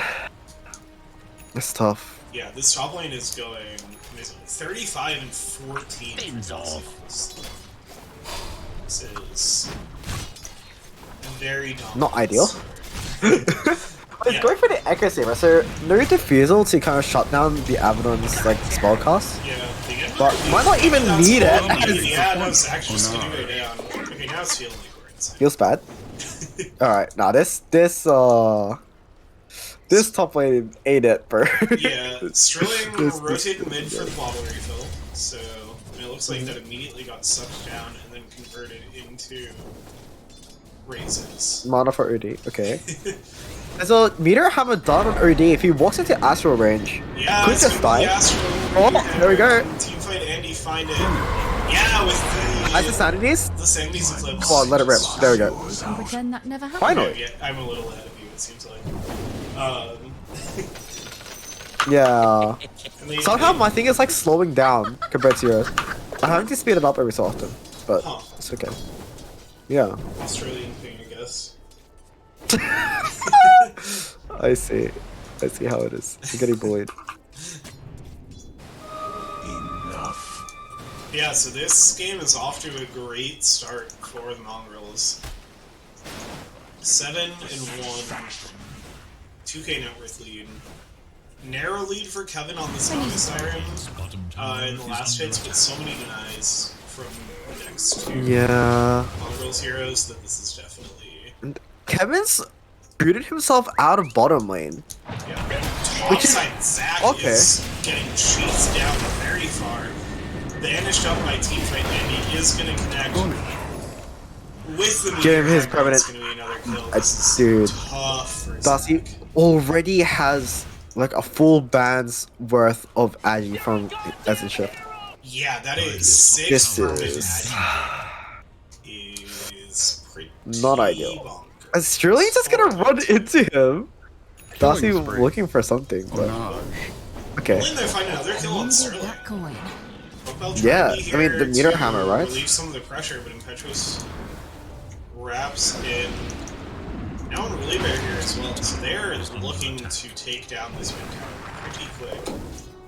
Yeah. And, like, Tasty doesn't really need the support down here with the Chaos Knight, so they're pretty comfortable in both of these lanes. Yeah. The CK has finished Armlet at 9 minutes. Oh yeah, that is very I mean, he nice. has brown boots, but still.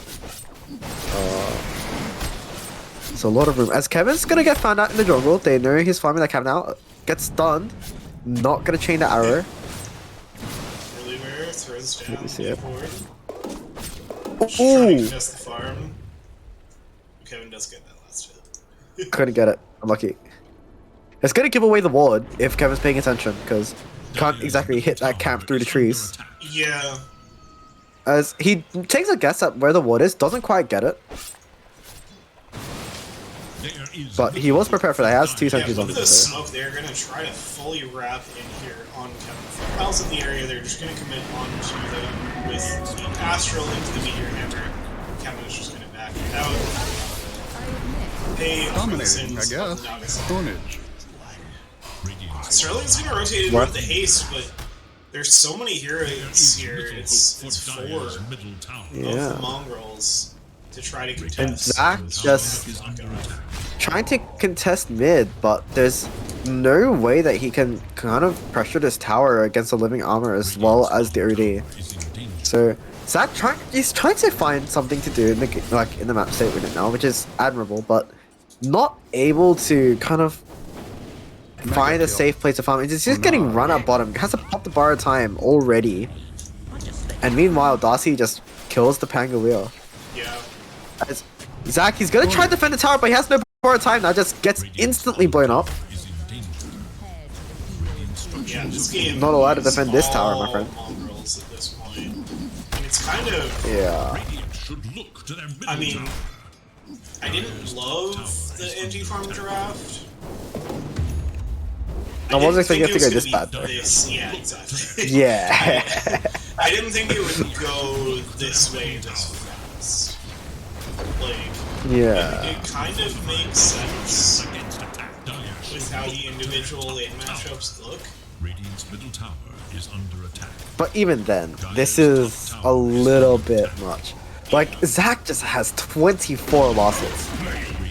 Yeah, that hurts. I mean, Sterling almost has as many on the Panko. Yeah. Or just from times that Zac wasn't in a place where they could farm. They're gonna Dire's top tower TP in top and use the Moonlight Shadow. The arrow is gonna hit! Oh, that's Nice gonna send arrow. Astral. This is the most dead Witch Doctor I've ever seen. Sterling's gonna try to rotate in, but they have the overgrowth. Doesn't connect on the Pango. So just gonna let the Rolling Thunder continue, but gets a little caught in the corner. Sterling's here now. Can they find something to turn around into? So they get the catch onto the Abaddon. Here's the Sandpiece Eclipse. Blows up Sterling. Now Sterling is just gonna have to try to retreat. We'll find a Chaos Knight courier on the way out. But he might die for that though. Yeah. They have the stun. Will definitely die for that. Chaos Bolt. What are you doing? All of the damage from these cores. Ooh, the chat wheel from Unruly Bear. Yeah, that is. That's a great one. Spicy one. That's fitting. But Yeah. sus. Flaming. Yeah, It's it's flamey, but I think it's a little deserved. I mean, Antifar, we didn't really talk about how, like, the path into these games. Antifar definitely the favorites here. They were the number 2 seed. Sterling getting caught out again. Ooh, nice dodge of the arrow is going to allow Tango to survive. Yeah, Antifar, the number 2 seeds in a 16 bracket means that they got the bye coming into this round. This is their first playoff bracket round. So they're definitely the favored team. But they're missing that kind of like forward momentum from the last series, right? As Fuckbot Yeah, just. for sure. Ooh, okay, so it's really much to eat the arrow, but Fuckbot might just die anyway. Didn't micro the death ward to hit the real CK? Yes. And so a lot of that death ward damage is gonna get wasted. Tasty's still maledicted, but gonna look through it. Nice toggle. Yeah, the Antifarm support's trying to make space here, slow down the siege of this tower. Radiant's top tower is in danger. Mid lane, maybe they can find something on Teamfight Andy. They A nice rune, but gets the auto might top, die for that but one, my yeah, friend. is gonna go down. So that's exactly what Antifarm needs. Try to carve Yep, a just path for, through this game. just needs to find Andy to kind of donate some kills in a silver platter. Be like, here, take Yeah. it. There is little for dire. Meanwhile, Darcy's just going for the Radiance. I unironically like this. Yeah, I think it's really cool. you like the Slug Radiance? Those I don't remember which player it was. I think it was Hector, like K1 Hector. I think he did this against the PL on Sock as well, and it looked really strong. The idea being that, you know, the other team has 3, if not 4, like kind of right clickers, and you get a lot of value from the evasion, as well as it kind of letting you keep up in farm a little bit with the Naga time as well. You'll kind of lose out in farming speed, but the Radiance kind of helps that a little bit. Is in danger. Yeah, and Radiance overall, like with the cost reduction on Sacred Relic, is definitely feeling a little stronger in this patch. So it feels a little more open to pick it up. Yeah. Yep, I believe. You're a believer. I'm Yeah, a believer I'm too. convinced. Hell yeah. Sterling finds a sentry ward, but no observer. Unlucky. As Unruly Bear's funny observer ward behind the camp finally despawns, but did spot the Naga Siren pathing towards top. So us, you know, gravitating towards top number slightly. Not sure if this is intentional or not. But the Naga Siren's also getting Radiance, which I can kind of see. But at the same time, you're really squishy.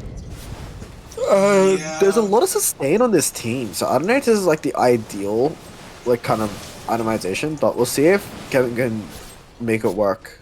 Already has a Sacred Relic, so Tasty with the vision, but Chaos Knight is a scary hero to commit onto. yeah. Already popped the Phantasm too, so well, Sterling gets stunned. Uh-oh. Nice dodge. Oh! T5. Okay, he didn't cast Astral, but it's done. Just low rolled on the chaos. Oh, he only has 1 point in chaos pop. Not sure if T5 Andy knew that. Otherwise, you know, if that was a 4-second stun, that means Hammer connects. Yeah. Feels bad, man. Zach trying to put some pressure on this top tower, Jason. That's 3 levels ahead of Zach, so he's gonna have to be careful. Zach, Here comes the Rolling Thunder and Sterling. But the TPs are starting to come in. This is the first one to arrive with the overgrowth. Sterling is going to be able to get out, but not before the Sendy Slips lands. Sterling will be the first to die in the Astral on Fuckpal. Witch Doctor will go down quickly as playing well, so Dota both 2. supports picked up. Double kill. Tower does eventually go down, so Zach gets what they were looking for, but at the cost of both of the anti-farm supports. Wow, Zach. Imagine sacrificing your supports, lore. all the same, they like that is a lot of map space from Nugside here. Kind of generally speaking, wants to defend her safe lane tower, but can't exactly do that this game for whatever reasons. So Yeah, instead, we'll kind of get this bottom space and get the radiance completed. 18 minutes with the Archer treads as well. Not a bad time by any means. Again, as Tasty moves through the Radiant Triangle. But yeah, I think... I mean, this is rough. Yeah, at this point, the Radiant supports are not worth a lot, so... giving up them in exchange for objectives such as the top doesn't... Yeah. Just hard to find a way that they come back into this game, because the whole game plan of Naga is that you're kind of overwhelmingly ahead of your opponents by the time you hit your timings. But that's just not going to happen this game because everybody is so snowballed. And Darcy has the Radiance complete at the same time that the Naga Siren does, so not going to fall behind the farm either. Only 500 gold behind. Catching her up Tasty, but they're going to turn around with the Reality Rift. So it is just going to be the Witch Doctor that falls. Zach has to walk away.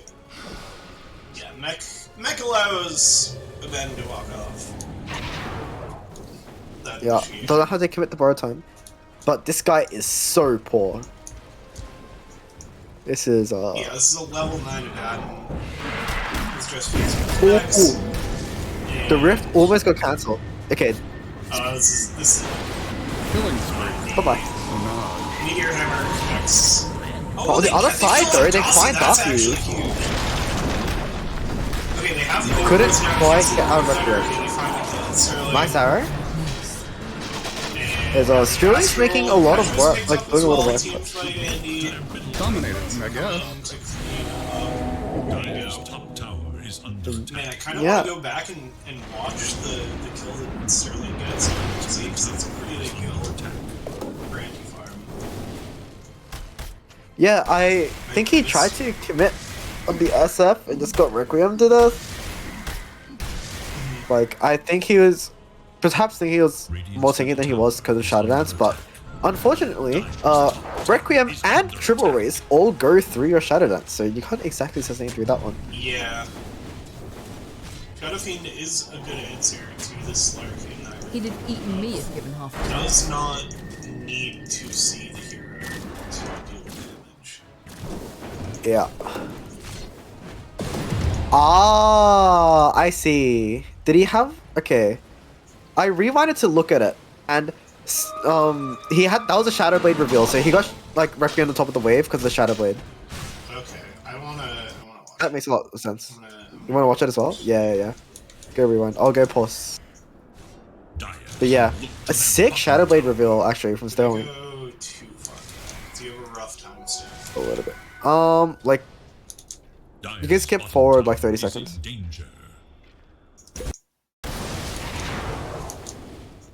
Okay, so Tasty's low. Quick pause from the casting to check out this kill, because... Yeah, I mean, that's one of the luxuries we have of replay cast, is that we can rewind. Yeah. Okay, Shadow Blade comes it with is the just trail. the Shadow Yeah. Blade, right? Yeah. Yep, into the nice races. Okay.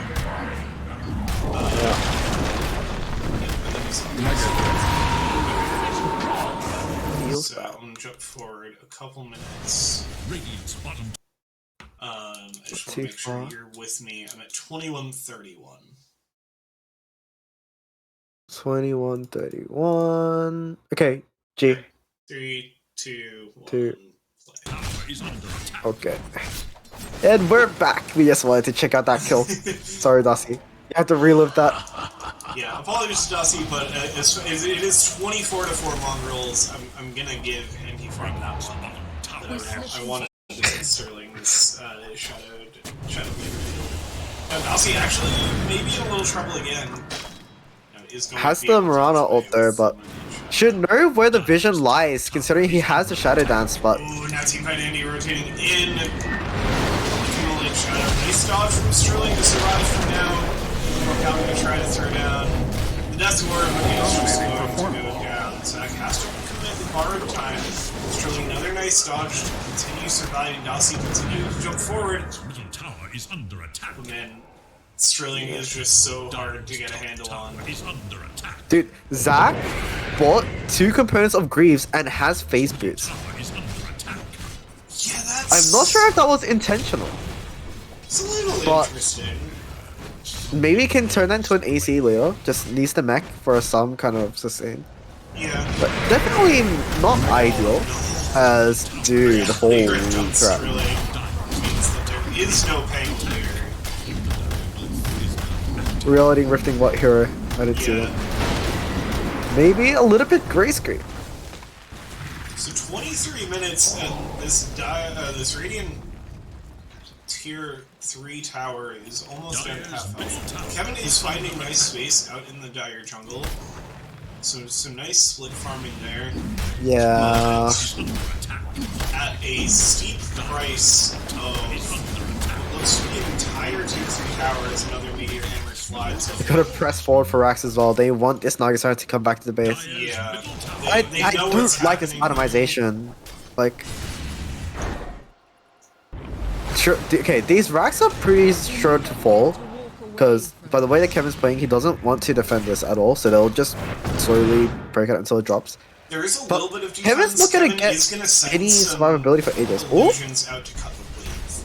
okay. So So that's gonna be no way to get through backdoor. Nicely done, actually, from Kevin. Yeah, That's really huge. That's some nice split farming there from Kevin. Because that fully cut the wave and prevented the push from going any further. That's good. I just hope he doesn't finish the orchid, because this orchid is not that great. Tasty's gonna take me back. Has the axe. I've never seen this axe be a big deal, so I'm not sure what the idea behind this is. Like, what do you think it provides for this hero? Which ads? Tower is GK. under attack. Oh, Okay, that's like. Okay, that's like. Yeah. it's an interesting axe. I think as an offlaner, it's much better than it looks when you see a safe lane CK. 'Cause the biggest thing that this axe adds to the game is another slug. Like, there's just going to be one more Dossie with different stats hitting heroes, and I think that's going to be pretty big. In this game, I think that's kind of the extent of what it provides. The rest of your teammates are not amazing illusions to get. Your OD is a huge hero, but the illusion is not going to have Arcane Orb, so isn't going to do so that hero is. It's really happy to caught by a reality rift. And the Chaos Bolt is going to secure the kill on the Pango. Cannot slip side Agi. out. Yeah, Dossie's Yeah. permanent Agi is up to 10. It's a full blade of alacrity. Built up by Would love this to see slug. him just grab shard and run into Rush and just end the game here. Feel like there's not much else to watch. Maybe the Nagasaki can find a good song combo with the Requiem. That's probably one way in which and if I can find a way back into this game, like, they do have ways to get their spells to connect, but it just feels very awkward trying to make that world happen. Yeah. As Kevin's just gonna rush the Bloodthorn, and I mean, I already didn't like the Orchid, so that kind of tells you what I think about the Bloodthorn rush. Yeah, it feels like there needs to be another defensive item. Zach gonna instantly get banished, so he can't actually make any space for the want vision here. But Holy just kind of all Arcane of Orb. the heroes out, all of the Roche pit, and now Sterling in onto the back line. Sterling on the sides, throwing out the Requiem. Launching now, Dossie's in. Sterling gets reality rifted back, actually going to extend the life a little bit. Now we'll go down. Will they turn back? The borrowed Roche time. looks like that's what Dossie wants to do. Wait, they have vision when this is happening, but how do they stop it? Oh, Dossie gets nuked! He's gonna take out to the Melodic, maybe. Mega kill. Kevin goes down just as the song comes out. You gets used. Zach is still trying to contest this, but gets reality rushed out of the pit.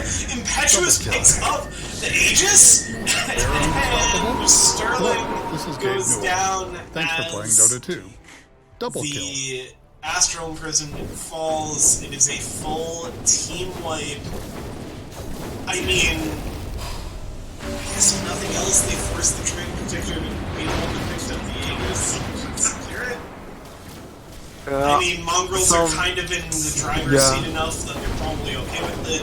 I mean, we saw Strilling with an Aegis last game, right? Yeah. So it kind of. I mean, if you're counting support Aegises as VM, it's an even trade now. Real. Oh, Dossie? Yeah, okay. Immediately out on the Kevin is in big trouble.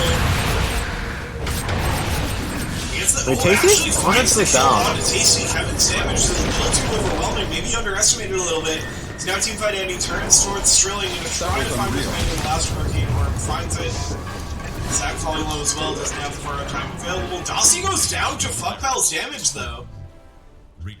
So, yeah, couldn't sustain through the Melodic that time. Just couldn't get his Shadow Dance passive. So he will drop for that. And I'm curious to see that he went for the BKB over the Shard, because I definitely would have preferred him getting the Shard there. Just lets his team kind of ignore so much of what this team needs to do to get their damage off. But it's a weird situation where you're like, well, the Shard is free because we're very far ahead. Also, actually now, Kevin gonna try to find the catch. Bo3 gets the Astral away for now, but this is just going to be delayed. Inevitable. Fine. Wicked sick kill streak. 728 plus 561 split on 3 heroes. That is a really nice pick for him. We're not quite out of this game yet. Kevin did a nice job of staggering the root and the silence. Just kind of making sure that the OD can't cast what he wants to cast. But yeah, I mean, perhaps a little bit of an overstay, but Mongols are definitely not unhappy with that, especially since they did clear out the mid racks, which is going to be really huge when it comes to playing the rest of this game out. Map state is always going to be favored towards them from now on. Yeah. So, like, if you're thinking about, you know, maybe you want to control jungle, you want to like control next verse, this mid wave situation is going to help them so much with that. As I said, that Slark was going to keep up with Kevin and net worth, but trailing behind a little bit. Yeah, maybe he's trailing, just gonna eat away another at the shift. Yeah, finding. What's off? Yeah, it looks like 5k ahead of the Slark is the Naga Siren. As the Battle of the Fish continues. Still below, like, holy crap. Yeah. 2 supports from Mongols are both richer than Zach. Yeah, this is, you are at the point where you're kind of just there to support on this offlane event, but you're kind of okay with that. Like, it's a Shadow Fiend Naga Siren that you're sitting behind. Like, that's a mid-ended one that can River Bird? Yeah, very nice. We find that. Immediately into the Requiem. Beautiful setup. Now, bringing out the damage, Impetuous has to be a little bit careful, but still has the Aegis on the Trade Protector, so even if they go down, the damage now is going to be Dossie jumping forward onto the shot. Fall.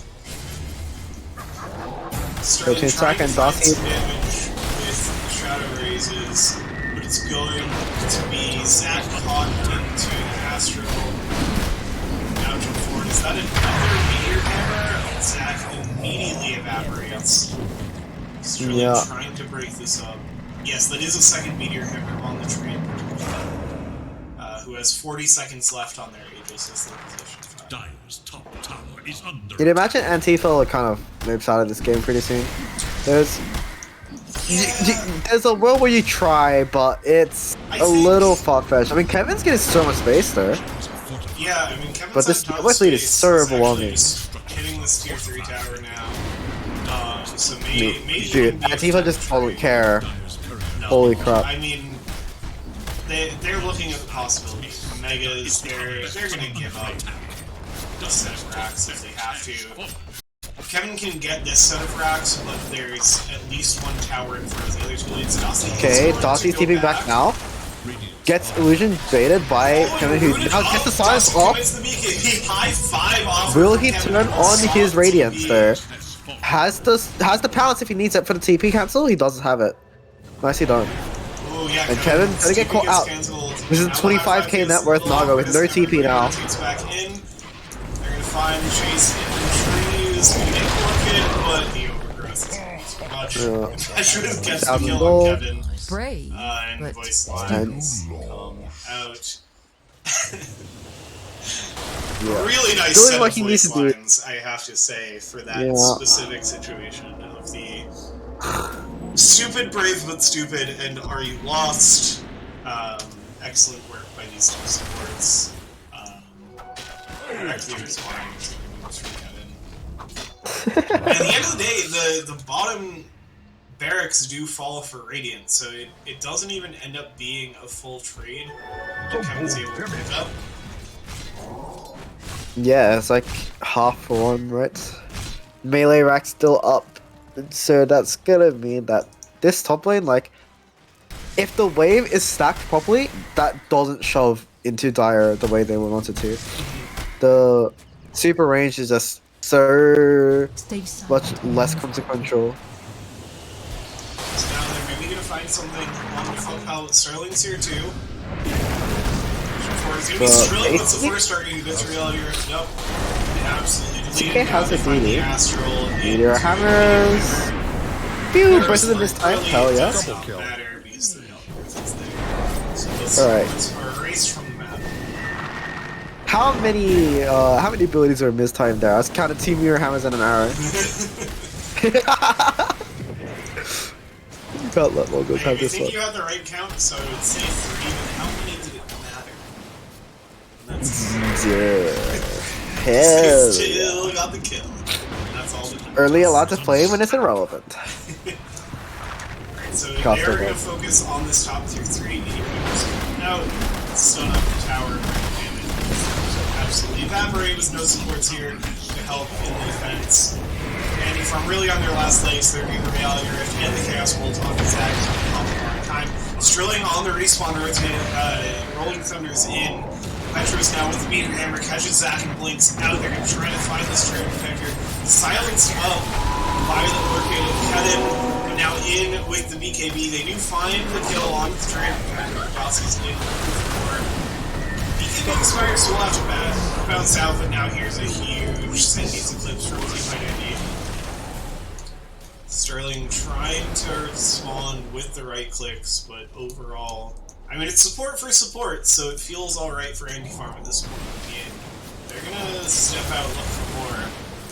This is a scary fight for them to take. Zack, 4-staff forward, he's gonna dodge the Meteor Hammer. Now Reality Rifted in, does not quite have the borrow time when they survive. Yes, just in time, as the Chaos Bolt connects. I guess. Now they're gonna kill onto Fuckbell.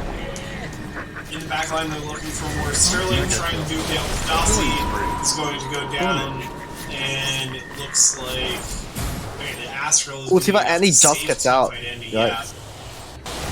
Is Kevin stuck here? He has TP, but Yeah, Kevin's just driving.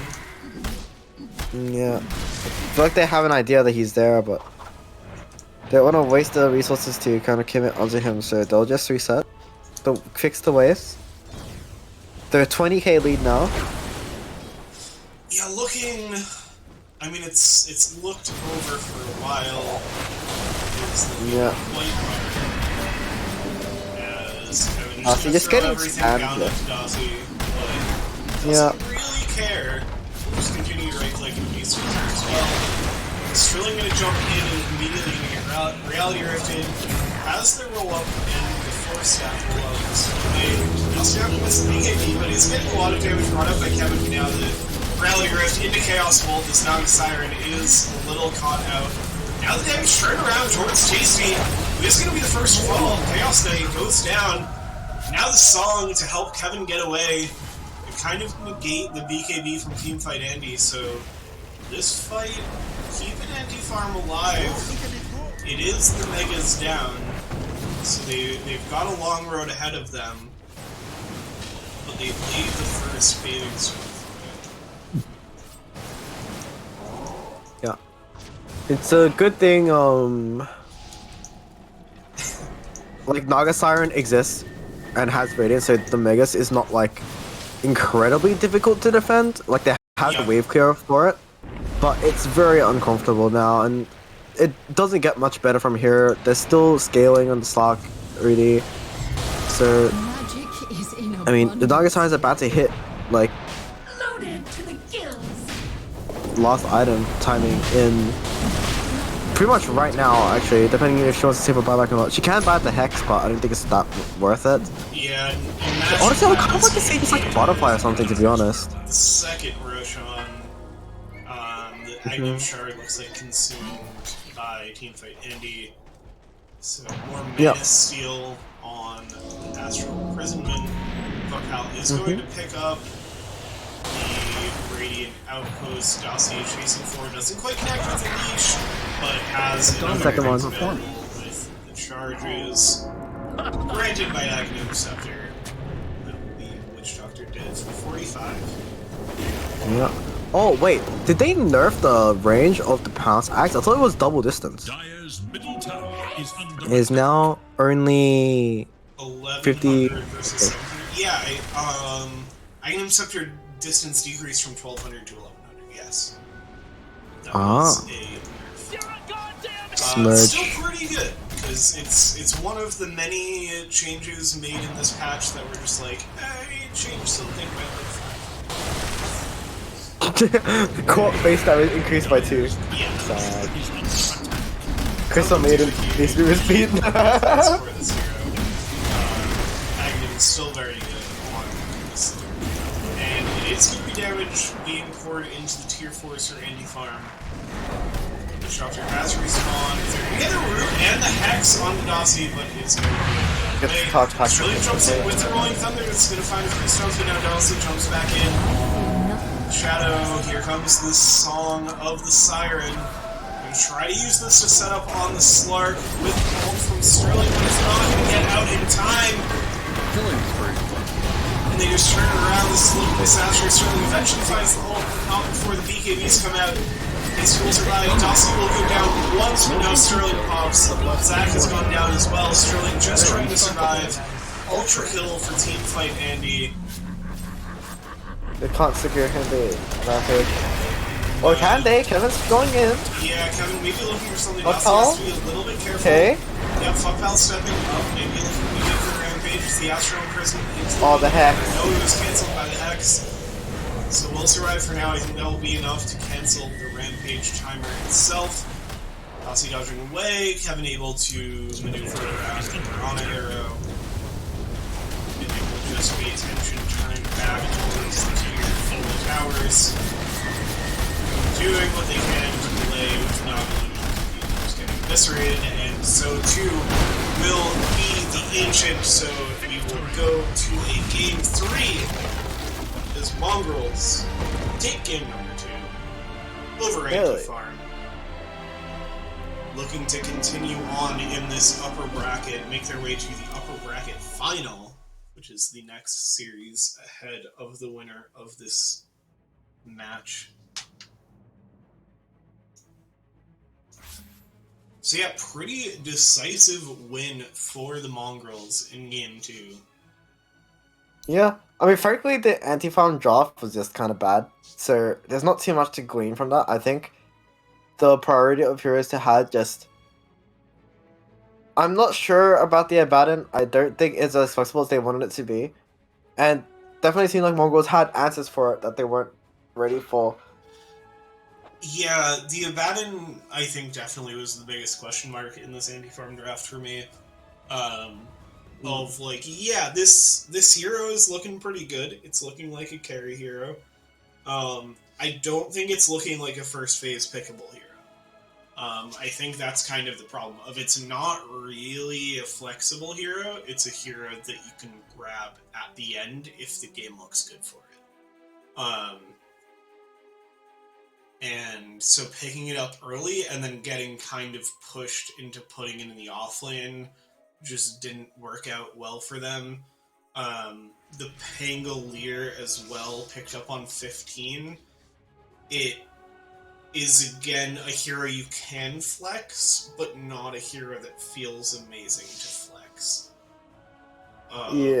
Like, it didn't feel impactful enough in the Sportle. It definitely did things. It broke up some team fights, but there wasn't enough behind it because of how the rest of this draft went. Mm-hmm.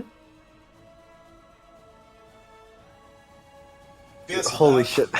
The kill score just looks so rough for the anti-farm supports. Holy shit. Yeah. It's like, it didn't feel like a 49-9 game. And then you look at the individual KDAs, and it's like, wow, no one had more than 5 assists.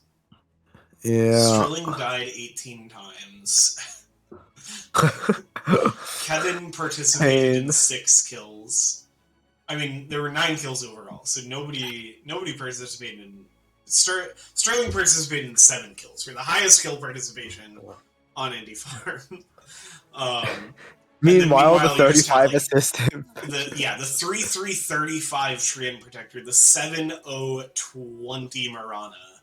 Like, really excellent performance from the supports. It was at it was 6 deaths on the cores, 3 deaths on 1 support by the Mongrels. Like just a really clean game from Mongrels.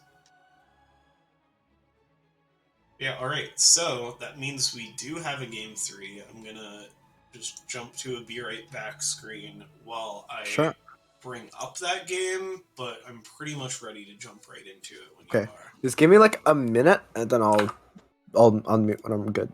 Okay. We can just go.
Lol. Hello. Lol. Let's go. Let's go. I've got this game queued up when you are ready. I'm ready. Alright, let's do it.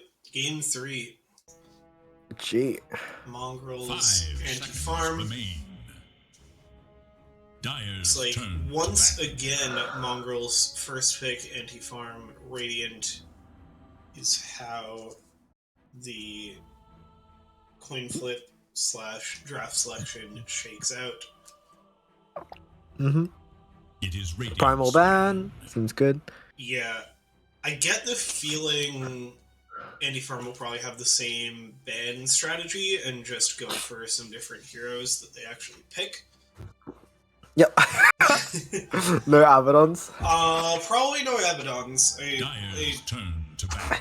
Do you Okay, think no, they will ban out the keep Chaos all Knight in the first phase, which is pretty indicative of how they felt the last game went. Yeah. I mean, there are a lot of issues to deal with after that hero kind of got picked, so. Yeah, for sure. Could see why. 10 Chaos Knight's seconds definitely remain. overall not the easiest hero to deal with. 5 seconds. Radiant's turn to battle. Shakira Sure, also so, yeah, banned. Mongrel's happy with what they banned in game 2. Dire's turn to pick. And the Tramp is going to eat a ban, so yeah, feeling even despite the nerfs, pretty meta. The first pick from Mongrels in the last series was the Tramp Protector. Maybe means that Anti-Farm still like the Chandelier pick. I feel like that was like the most problematic thing that the Tramp Protector could do, but overall just the overgrowth of Season 5. We're going to go back to the Mirana, snatch that up while it's Is available. that 3 games from Mirana? No? Oh, they didn't pick up the first game. Okay. Yeah, they didn't have it game 1. Yeah. Yeah, they will have it for games 2 and 3. 10 seconds remain. And yeah, definitely a very solid support 5 overall seconds. right now. It's something that, especially in the hands of a capable player, will do a lot. You know, back to the Witch Doctor we saw last game. I don't think ever got a chance to comment on it, but is a level 30 hero for FuckPal. So 10 is seconds. definitely a big comfort pick for this Anti-Farm team. 5 seconds remain. Choose. They will follow it up with Task. Wow, So this okay. is something we've seen get banned out in the second phase of games 1 and 2. And I think that's something I've seen a lot in WLDL in general, is there's some core hero 10 seconds. that consistently eats a ban in the second phase against a team, and eventually a team is like, okay, we're sick of this hero getting banned, we want to play it, so we're just going to pick it in the first phase. And it's worked out really well for a lot of teams. So we'll see if this is the answer for Anti-Farm. It is definitely... all I know is, like, this is a Zac hero, right? Yeah. For sure. Is it? Do we know if they flex it on any other players? I am not familiar with Anti-Farm enough to say for sure. Let me look. Haha, both of us pulling up the data buff. Yeah. If they... Ooh, Mongrel's gonna snatch up the Abaddon in the first phase. So throwing aside a lot of what I was saying about not feeling confident in it being a first phaseable hero. Remain. Okay. 5 This is seconds. spicy. It is Radiant's ban. Okay, Kind I of that, have like, in oh, my well, you effort- guys suck it up. We're gonna try it out instead. in my effort Oh. to find who plays this hero, I have spoiled the result of this match for myself, which I did not previously know. Rip. Okay, so they have played it both 2 and 3. Coming into this 10 match, seconds. 2 games on Zac, 1 game on Starlight. So 5 seconds remain. it's a Sure. bit of a flex for them. And I didn't look at where it was played in this game. So I will save that for when it is. Ember and Snap Bands kind of told me it's not mid there. I think, as a Death Prophet, you don't care about either of those heroes in mid. Okay. It is So, Radiant's ban. This kind of indicates to me that they're maybe looking to put this in the offlane position. Then, otherwise, kind of weird. Dire's turn to pick. Oh, and they're gonna go right back to the Mount Ooh, Destroyer okay. on 15. Sure. Just gonna yoink this away. Yeah. Same reason that it was good against Abaddon last game. It's good again this game against the same heroes. Yeah, So, just in the other direction. 10 seconds remain. so that's the position 2 that they were protecting. Now, interesting that they decided that Ember was not playable when you're playing AD. Yeah, Well, I think we did.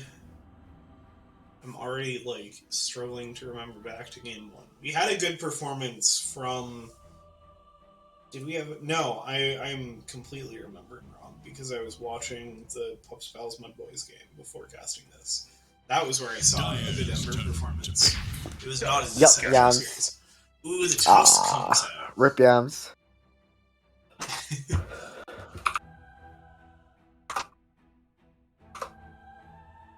I'm surprised that this hero hasn't been contested until now. Drow Ranger. Ooh, and then the Drow Ranger. Okay. But yeah, the Tusk, I feel like... I'm surprised has not been more contested in this series, with Mongrels being willing to play it. Because I know Strilling loves a 4 Tusk.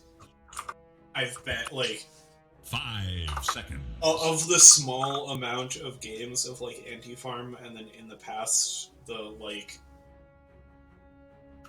Like Dota podcaster stack that I've watched, I know Strilling loves a Tusk and performs really, really well on it. So I'm surprised that this is the first we're seeing it in this matchup. Because it's also just a good hero right now. And it's also flexible. I don't know if Teamfight Andy plays it, but is a threat to be a mid-hero. Probably doesn't feel great into the OD matchup, though. Yeah, I think for all that it is flexible, this is probably, should be offlane. Just because I don't think that you would ever want to lane this into either the DP or the OD and feel good about it.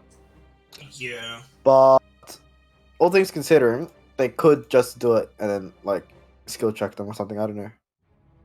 But you'll probably imagine there's a side lane Tusk. I mean, you also have the Mirana in your side lane, Yeah, it is a you little... you pair the Abba Drow together, which is a really good lane, and then you pair the Mirana Tusk, who's gonna abuse tag team really heavily, especially against Witch Doctor, who just can't get out of shards. Yeah. Those lanes do sound nice. Ooh. Whoa. Zach likes a Doom. This I have seen before. But then where's the DP going then? Support? Oh, well, DP one Yeah, this is position? weird. Mickey? I guess this you could could do a be liquid, I guess. Strilling 5 Doom. seconds remain. We have not seen 4 Doom in the meta in a while, but it's a thing that exists. I guess. Do you think that lanes well into the Drow? No.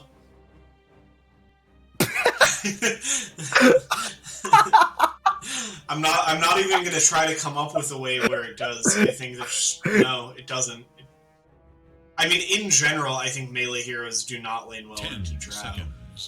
Earlier tonight, I was playing a pub where we picked all heroes that we like to play, and then we looked at the draft and we were like, all of our lanes suck. Let's do weird lane things. And so then we played a safe lane Storm Spirit and Clockwork, and it worked out. We're just like, alright, our mid lane's bad if we put the Storm Spirit mid, and our off lane's bad because we'd have 2 melee heroes into a Drow Ranger. So, just move everybody around until the lanes look okay, and then our lanes went great, and we won the game. 10 seconds remain.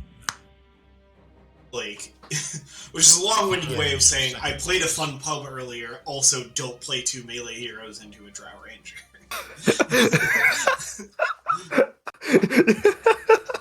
Very roundabout way of expressing it, but we got there in the end. Yeah.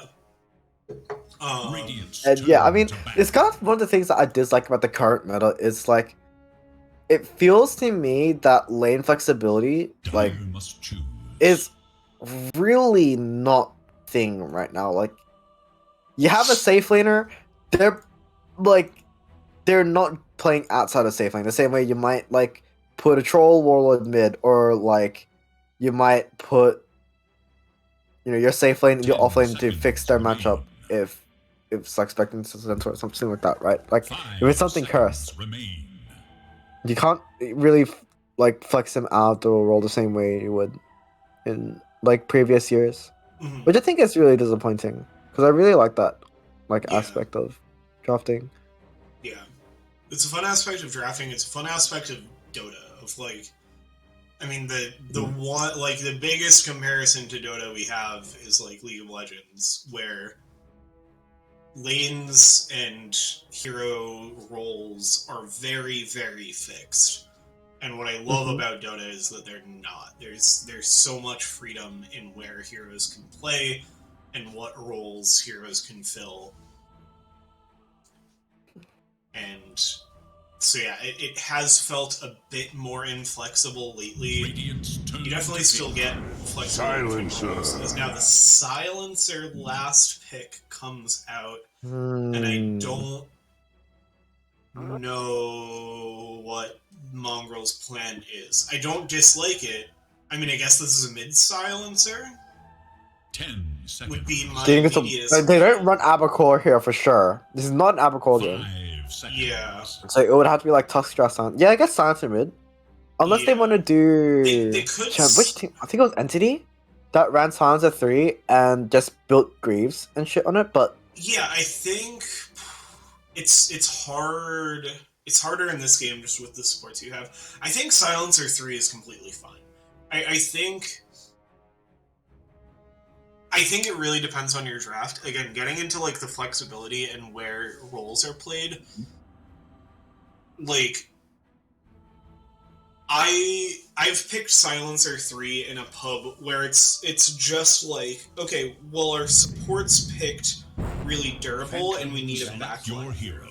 Make the ultimate choice. And it's when we don't need the traditional 3 role of the like kind of frontline tank because that's been filled in other places. In this case, by the Abandoned Tusk.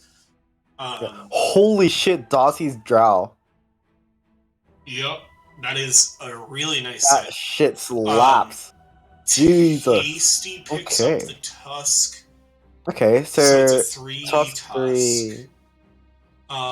Zach is on the Doom. It's a 3 Doom. It's a support Death Prophet.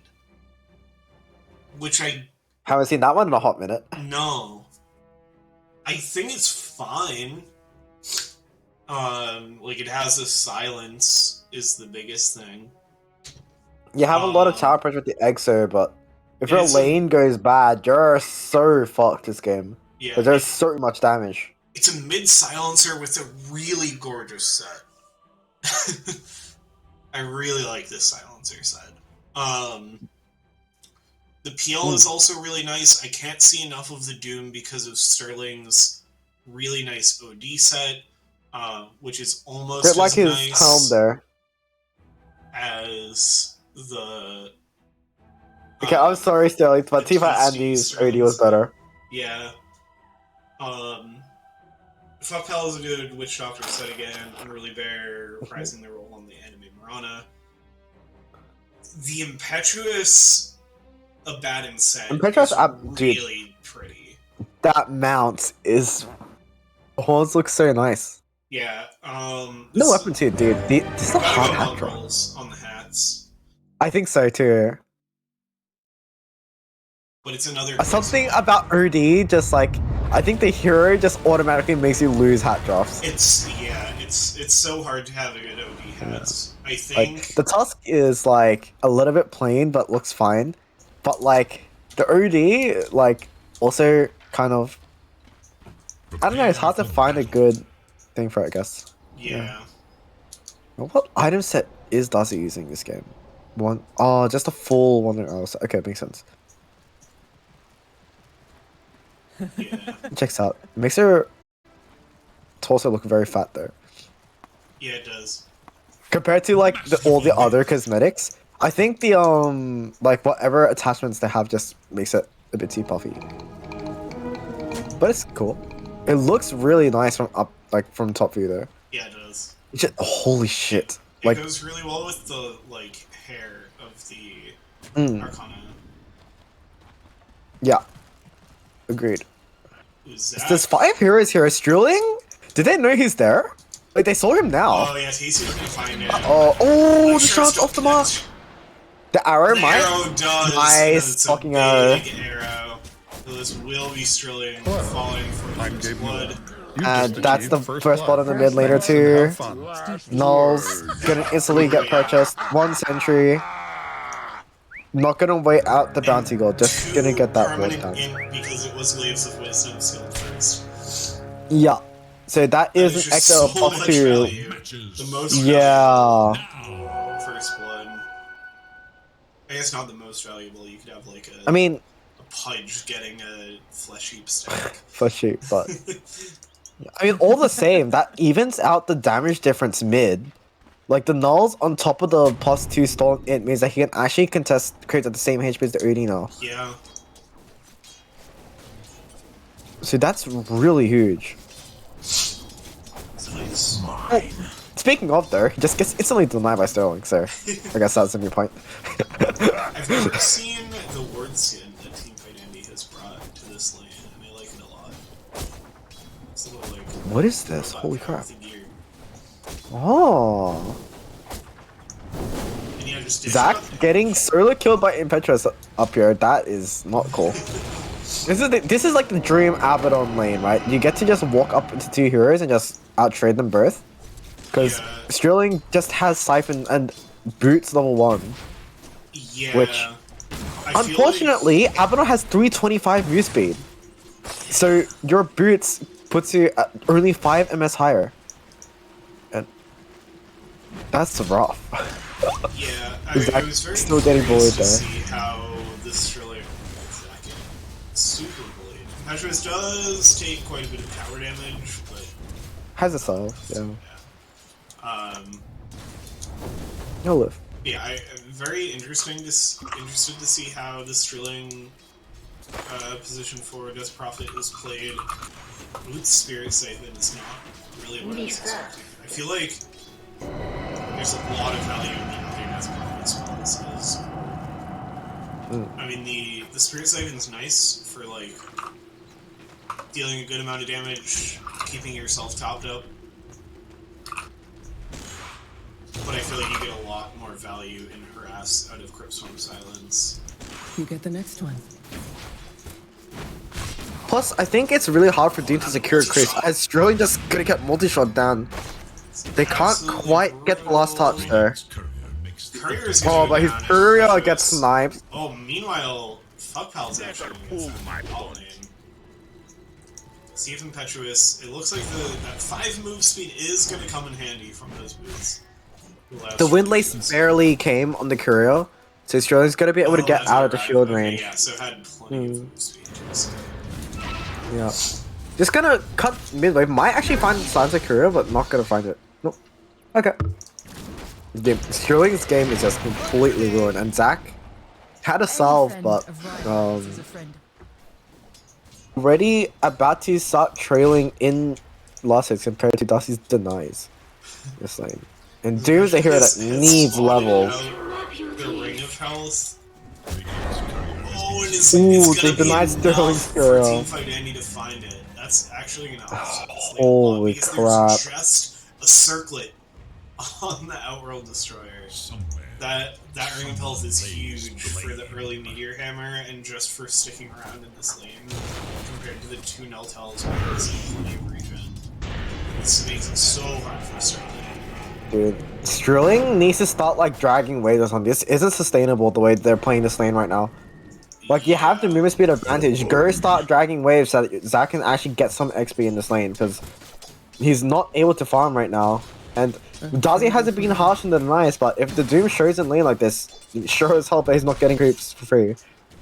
Yeah, this is already tough for this side of anti-farm. Okay, so they're gonna pop the pool. Ooh, and bought the hidden arrow onto Kevin. Run turn around with the paralyzing cask.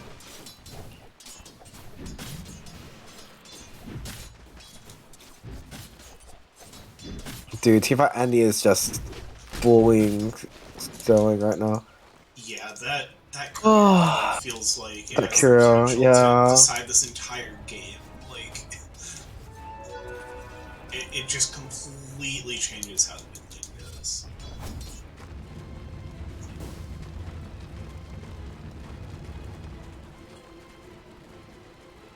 Nah, but it's like Teamfight Andy prioritizes deny over his fight, bro. Man. I didn't see anything. Don't worry, I didn't see anything. Oh, the netter? Actually... Wait, how did he get netted? They can. Not the Dark Troll Summoner, the other Dark Trolls. It used to be Dark Troll Summoner. Oh. Yeah. Okay, okay. You know what? That makes a lot Step up with the Spirit Siphon, but it just doesn't do anything to an Abaddon, and bottom lane front Pulse gonna go down again. Dyer's courier They do has find been Unruly Bear's Courier. Strilling, gotta go down. Yeah, Strilling will Yeah. gradually be brought down. Now the damage at the edge of the tower, Dossie's gonna be able to find onto Zach. This lane's just super hard. Like, Yeah. we got such a durable support. I mean, it's it's kind of just like the new. Well, you wouldn't even say the new version. It's just a different version of the like Trampolina lane. yeah. Where you just have, Exactly like, what I was thinking, like... the super durable kind of save heal support in the Abaddon, and then this super high damage backline carry. Yeah. And meanwhile, like, Zach's drilling on something completely out of meta. Doom Death Prophet. Petrus might go down. They get a Spirit Siphon. Yeah, that's gonna be a kill. Couldn't get the neutral creep kryptonite. A little careful. They get another Spirit Siphon for Dossie. Just push back a little bit. Yep. Dossie's got most of the levels here in this lane. Yeah. Kevin a little low. Looks like we'll be okay for now. Yeah. And all things considering, a small lead. And the jump forward from a really bear with the arrow, they're gonna find the kill onto Kevin. That's a massive kill for the Mongrels. No Maledict for Fogpal, so not gonna be able to cast that for the dive. Yeah. And that's kind of rough, because I was just about to say, like, all things considering, there's still a 1k lead for Antifa, but Peel going down, gonna equalize that a bit, and Impetuous now gets to have a full reset on resources. So, this net worth lead, not gonna continue for too much longer. Now, the one thing that is good is that the supports have been spending a lot on regen, and that's kind of where this inflated net worth is coming from, but I mean, that as well as the Doom kind of getting Devourers where he can, but yeah, I mean that's kind of the Doom effect, right? You know he's gonna get inflated net worth either way. So he has the Hellbear Smasher, he doesn't have the Thunderclap. Did he eat the other creep? Oh, why? Here comes the multi-shot, it's gonna deal so much damage. Holy crap.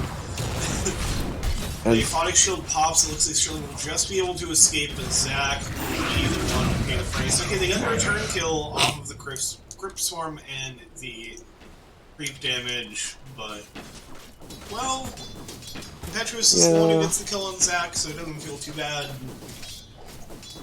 Gossie's level 6 now, if the same is happened before. Radiant should look to their middle tower. Level 7 even. Yeah. No extra armor for this for the Death Prophet, so she is gonna really struggle to stay in this lane. Now the good thing about Doom is that he doesn't lose his Devourer when he dies. So at least if he gets a good creep, he's not gonna lose it when he gets pushed out of lane. Yeah. But I mean, so yeah, there's that. I forgot that Devourer gives you bonus armor. That's actually pretty huge against the Drow. Yeah, that definitely helps a good amount. So, and he's gonna start getting spammed by the Udi. Now, talk about someone that's needed to buy a lot of regen. The Silencer has had what seems to be a pretty stellar game. It's already like 400, 500 gold behind the Udi. Yeah, which is surprising because overall it seemed like the lane's going to go pretty well for Silencer, but... Yeah. It's just the meter hammer effect, I guess. Yeah. Hard to sustain because you have to chug so many clarities, and he has no bottle, so he can't get bottle refills. I feel like more people need to get bottle in mid. I still feel like I don't see enough people get bottle. Yeah, so kind of it felt like there was a meta for a bit where bottles was not managed to connect with it, snowball forward. It's not enough, and they find the kill thanks to the Walrus punch from Casey. Sterling's rotating in as well, but it's not going to be enough. The Ice Shards come out. And it looks like this is probably dying as well. It will be. yeah, So two kills picked up, killing the spree for the Morana. Yeah. Well, Midas completed for Zach, so at least he'll be able to keep up in that way with the Drow who's been kind of bullying him all game. Yeah. And it's still at the top of how the many? net worth here. Yeah. Just What does he from- need to contribute to this game? Like Blink BKB Shivas? Maybe just Blink Ags BKB? as well. Oh god. Oh god. Like there's more than one Doom priority, right? Because what else? Like what follows up a single target Doom in this game? If there's not, I mean, I guess the OD. Well, Zach gonna TP out. Ooh, that creeps arrow. take the arrow. Oh no. That sucks. Dire's middle Yeah, tower. that might have been a very big. I don't know if that even would have been a kill. Honestly, on this Doom, pretty durable. How's Mana Burn set up now? Okay. Mana burn. Still feel like at some point you'll get like. I feel like the big value creeps are like the Satyr Tormentors, right? Yeah, Which Radiant's bottom tower unfortunately Darcy has just cleared one away, so he's not gonna be able to get that. But that would have been like the ideal creep to consume. Radiant should Yeah. look to their bottom tower. That's a bit sad. But the Mana Aura is not bad. Yep, pretty happy with that. Assume- You wish yeah. you got that earlier in lane because the Mana Burn is really brutal to be able to use in lane. It's like suddenly you have a line Fortified their with you in structures lane. against attack. Max out. Dire's top tower Like just as a third hero, but all of their mana. Radiant's bottom tower is under attack. It's Dire should look to their top tower.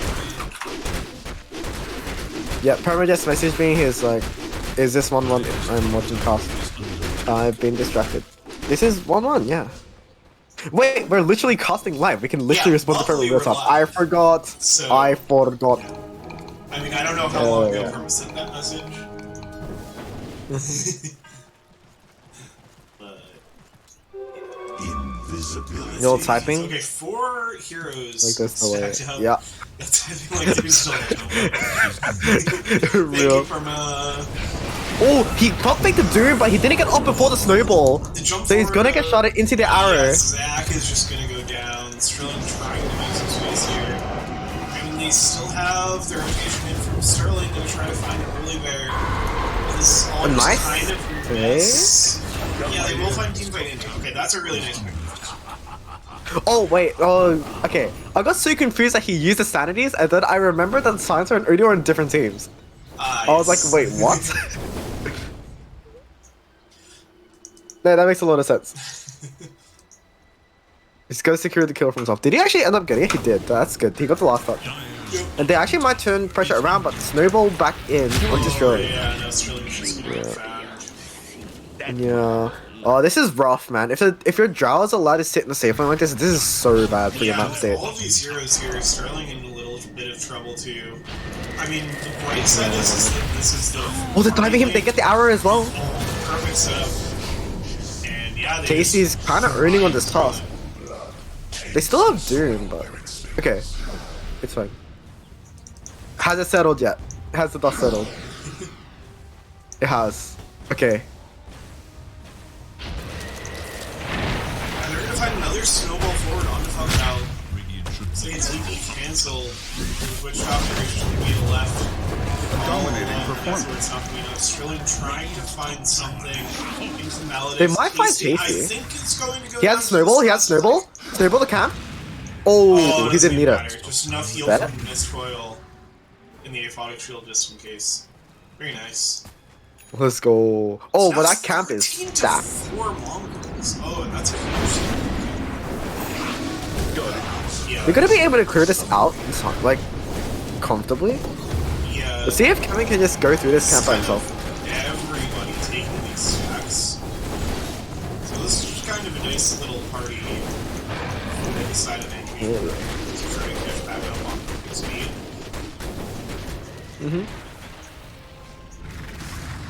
I mean, Zach has raised dead, so if he would like to push this tower, he can kind of like run back and reset, but he might just opt to farm instead, as dudes are off to do.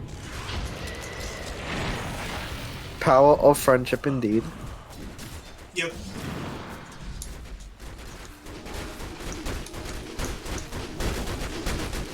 But like, why is Sterling's thing just Team name Sag, sponsor tag Depression.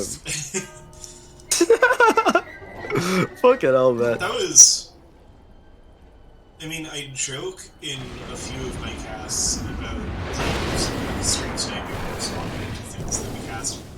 Sterling, like, perfectly responded to that comment with the taunt. Mega kill. Meanwhile, bot Kevin gonna get torn apart by this 5-man smoke. Yeah.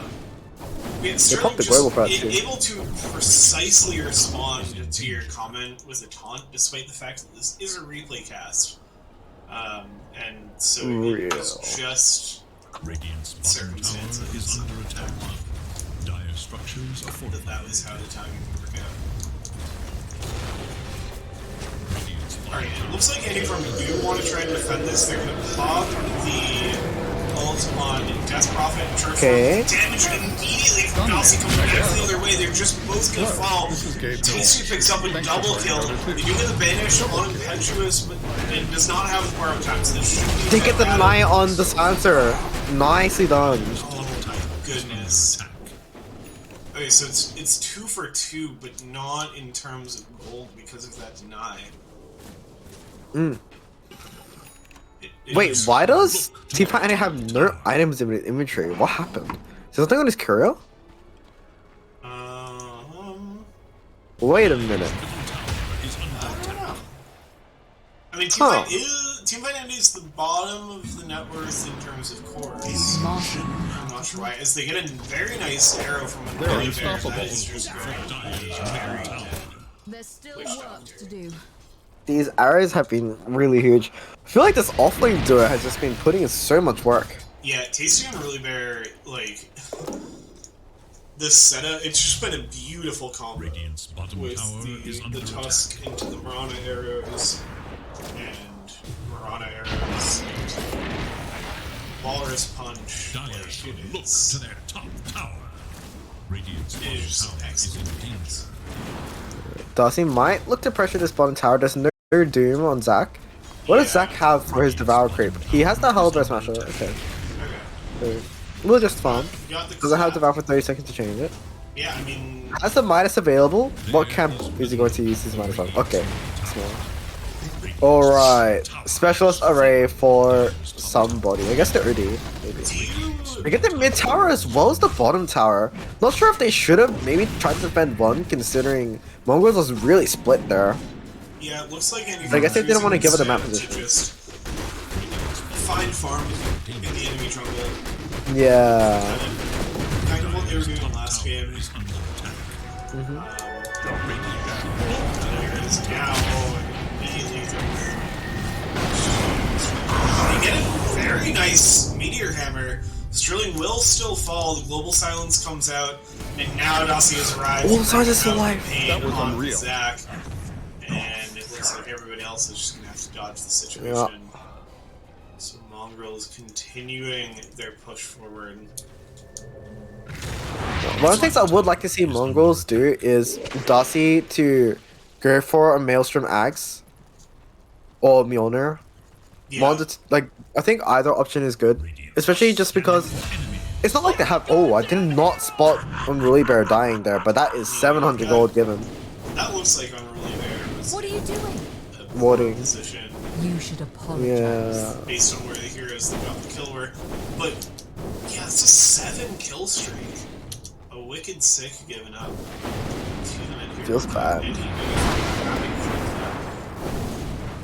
What I was Yeah, I mean, looking at was the fact that despite the 19-6 kill lead, it's actually just switched to a small, less than 1,000 net worth advantage for the side of ANFM. Like, this game is not looked close when you look at how the fights go, but it's actually pretty close in terms of fun.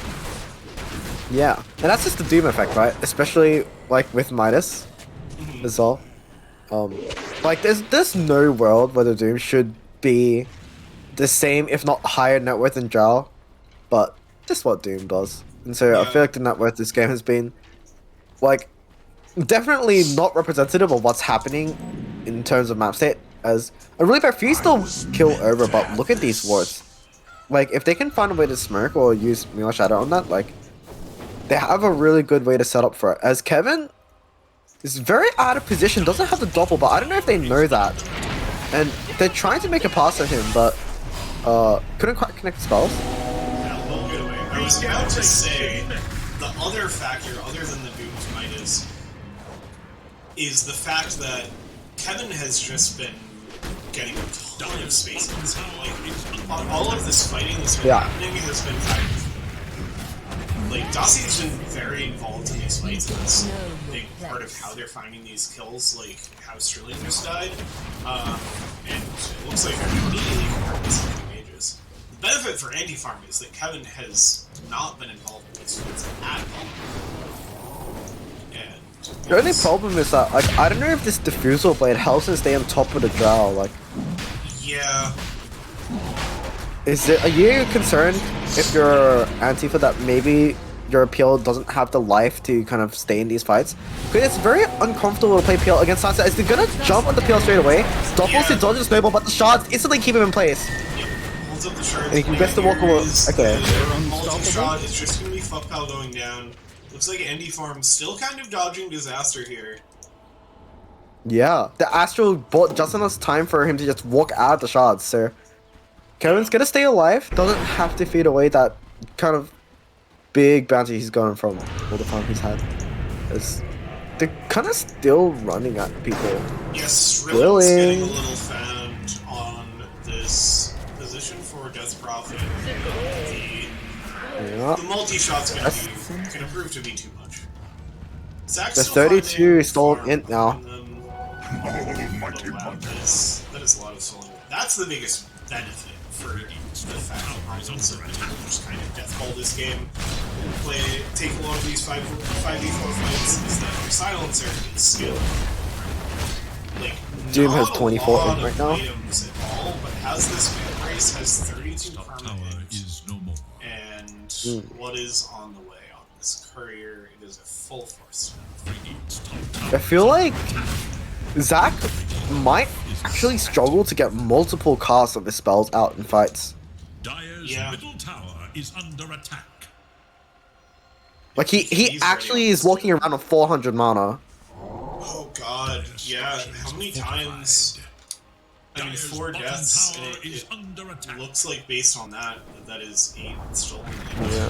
Bottom tower is no more. He bought a wand outright just now, but that is not cool if you're Zach. Yeah, that is brutal. I mean, Especially with the you pop mana Scorched cost Earth item, and yeah.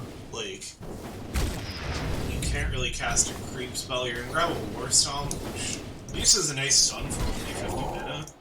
You gotta start, like, thinking about things that... Like, Doom already has a lot of things to think about in terms of, like, what spells are good. Normally that's kind of a solved thing. Now you have to be like, wait, can I cast this spell? Like, does this spell cost too much mana? And you're like, oh, okay. At least Centaur Stomp is only 50 mana. That's surely he just gets Soul Ring or something, right? Yeah. You could grab his casual Soul Ring at this point. I think if he was going to, he would have gotten it instead of this casual late wand pickup. So I don't think we're gonna see one unless it might just get Shivas. Yeah. Yeah, we see the Shivas. Vanish mid. Oh, the Axe finished on task. Sterling gets kicked out of position. Oh my god, just Silence pop. disappears. Darcy just does way too much damage. Yeah, Darcy has the shard too, so they have the answer for these PL generation. Who is still very early on getting a durability item for these illusions. Top tower is under attack. The next item is the heart, but that's what opponents get. Okay, kick back. Already kick back. Fuckbell disappears. Kevin is looking to get the trade onto TC, but no, the illusions are just gonna get blown up as Stassi is here. Yeah, Kevin looks like will go down trying to find some more damage onto Impetuous. Keep dodging out. The Mars kick does not find the actual PL. Doom is cast on somebody, but it doesn't do much. Now Sterling's in the back. Okay, the Doom was on to the Silencer. who is not going to go down, and Sterling dies instead. So this is just disaster after disaster for anti-farm mongrels. Again, finally edge out the lead in net worth. It took 25 minutes. Yeah, I mean there were moments where they had the slight lead. I mean, this has still been a super even net worth lead. This graph looks like it's all over the place. It's never been more than a 2k lead. So this graph is not what it looks like. It's also They're unstoppable. Oh, they catch Sterling. Yeah, Top. Okay. And it looks like Darcy has actually queued up the axe. So I'm not sure if he's gonna go Mjolnir, but has some AoE for the PL illusions. Yeah. As I mean, the axe is gonna negate shard. For clearing these illusions. Because they all Kind of like, explode yeah. on death. It's once you get to a point where you can't like clear the illusions fast, that is when you start to consider like an extra item to do it. But if they play at this pace, PL won't get the items he needs. Yeah. It's all gonna be about this hard timing for PL, I Yeah. think. And I mean, Kevin's been doing everything they can to find the farm. But the map is getting more and more closed out as the game goes on. Wraith Pack for Abaddon too. Coming soon. That's gonna negate a lot of PL's damage too. Yeah, Already is kind of a hero that has damage issues. It's gonna stop that. It's gonna cut Death Ward and the Exo damage. So some pretty good value from the Wraith Pack heroes. Looks like they might want to do something aggressive, but they're all kind of standing under Radiant Ward right now. Not sure if they want to smoke or not, but this smoke will get spotted out. Yeah. I think they want Roche to be back up. Instead, they're gonna find Sterling. That was unreal. Ownage. And yeah, the shard is up for Silencer, so that was 4 install and 52. I feel like we were just looking at it, it was 32. Yeah. Like another 20 confirmed. I guess 5 more kills with shard. I guess, yeah. Yeah, I mean, this is... I don't think the original draft plan for Anti-Farm was for this to be a support Dire's profit. bottom tower It is felt under like attack. that was the only option for them, and it's just... It's looked so tough. It hasn't done it. They're starting to perk the high ground as well. I mean, they have the auras they need for it, so this tier 3 is gonna fall. They're doing more than We both need to because drag Kevin back here Revolt again. Oh! is Kick back with attack! forward, has the BKB. It's gonna be able to survive for now. It looks like we'll just be able to back off. And that drags the PL out of their jungle. Yeah, Look how tanky this bubble is. everybody from Anti-Farm back to defend this. Zach is smirked in the trees. Sterling is gonna get Gets the snowballed doom. up. Now the kick back, this Loki, in such a tough spot, is just gonna go down. Onto Zach as well with the global silence. Find the kill on Sterling. Zach is going to be quick to follow another snowball. Double kill. TC is just destroying these fights. As far as like damage and control, other than this task, these fights feel like they could maybe be still a little bit playable. TC is just completely turning these fights on their head and completely destroying these fights. Like the snowballs, it is the really shards, crazy the to see. kickback. I can't fathom how you try to play into these fights for anti. Radiant's top barracks are under attack. It's awfully tough to see. Now silence out Australia. Could kick back Kevin if he finds it. But the PL is doing a bit of work with the shard, but like Oh no, Sterling steps up, but it's just immediately kicked back again. BKB is going to turn damage towards Unruly Bear. It's a scary area to kick back, but it's just going to be a trade of support from mid, so you're pretty happy with that. Kevin trying to throw out these illusions, but damage from Dossie just closing too fast.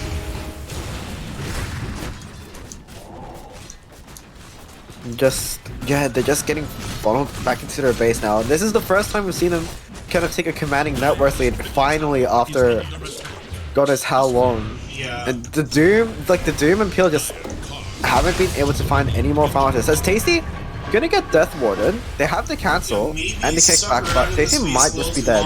Walrus kickback, okay, they do find the kill on Tasty. Okay.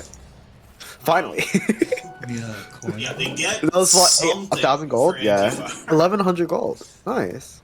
And meanwhile, Kevin gets a bunch of bot space and the Heart of Terrace completed. Okay, Oh, he got an Elven Trudic as well? Okay. Okay, Oh, this he's not is- keeping it. What? Oh. This is much Oh. better than Tequila. Behold! Wonder who gets it then. I don't know, I mean, I guess maybe you want that attack speed on your OP, 3D maybe? but you're probably Yeah. happier with the quickening charm there. Hmm. Yeah, I don't know. Weird. Interesting. Maybe I think it might just be Kevin is currently low on mana, and so it's like, I have mana problems. I want a Ring of Tequila. That does more for me because it helps with mana. Raise no hand in anger, and your So path hopefully we'll soon decide to go. You know what he Now should the get Doom here is there? up on Dossie, but Zac is getting torn apart and is just going to die. The supports were in the Yeah. area for Andy Farm, and it looks like Funkhouse going to go down as well. Killing spree. Another 4 He's got nothing. Andy.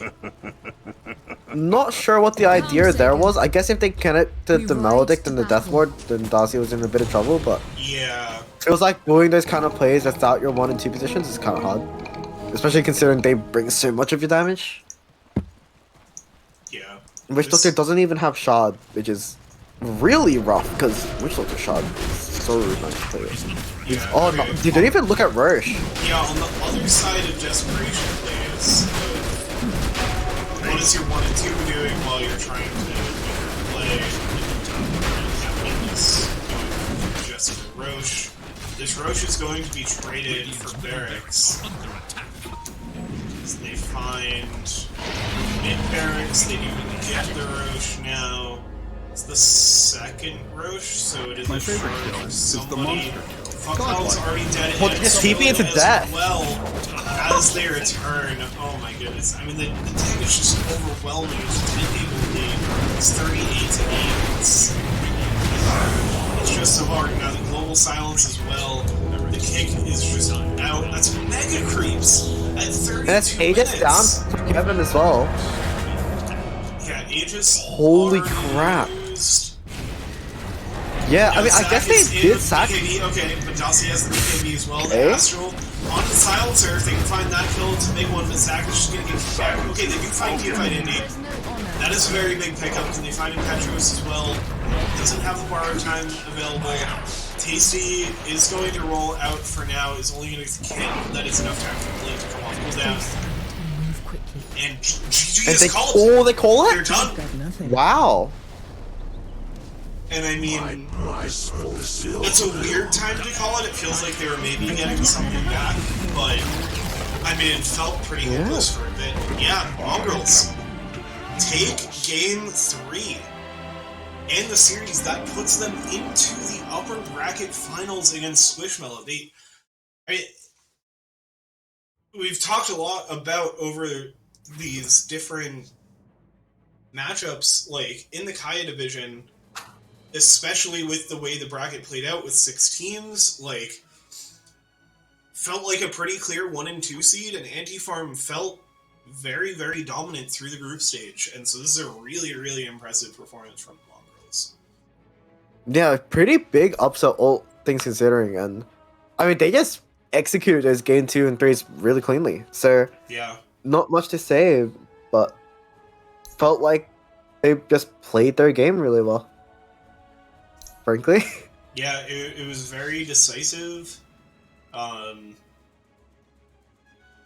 Net worth very spread out, looking at, like, it's 21k on Dossie is huge, but then the supports were not far behind. There are 2 and cores. 3. Yeah. Everyone's a support for Dossie. Yeah, which, yeah, I mean, 4 Protect 1 Dota is still very viable.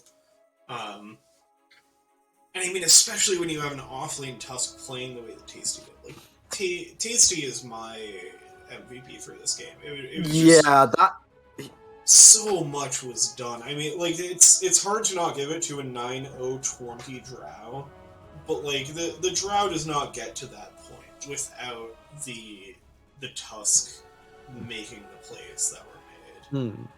And of course, fall to Unruly Bear too. Like, those two played sure. off each other so incredibly well. Yeah, there was, and it wasn't as flashy, especially into. I mean, didn't feel like we had a proper late game, but like into the mid game, where there was just so much setup of like snowball stun, shards, arrow. Just felt like it happened so many times. And like the much flashier thing was once the Ags came out for the Tusk and the Walrus kick back. But like it was the snowball, shards, arrow, and the consistent connection of those arrows from Unruly Bear that really made a big deal and got Mongrels to where they were in that game.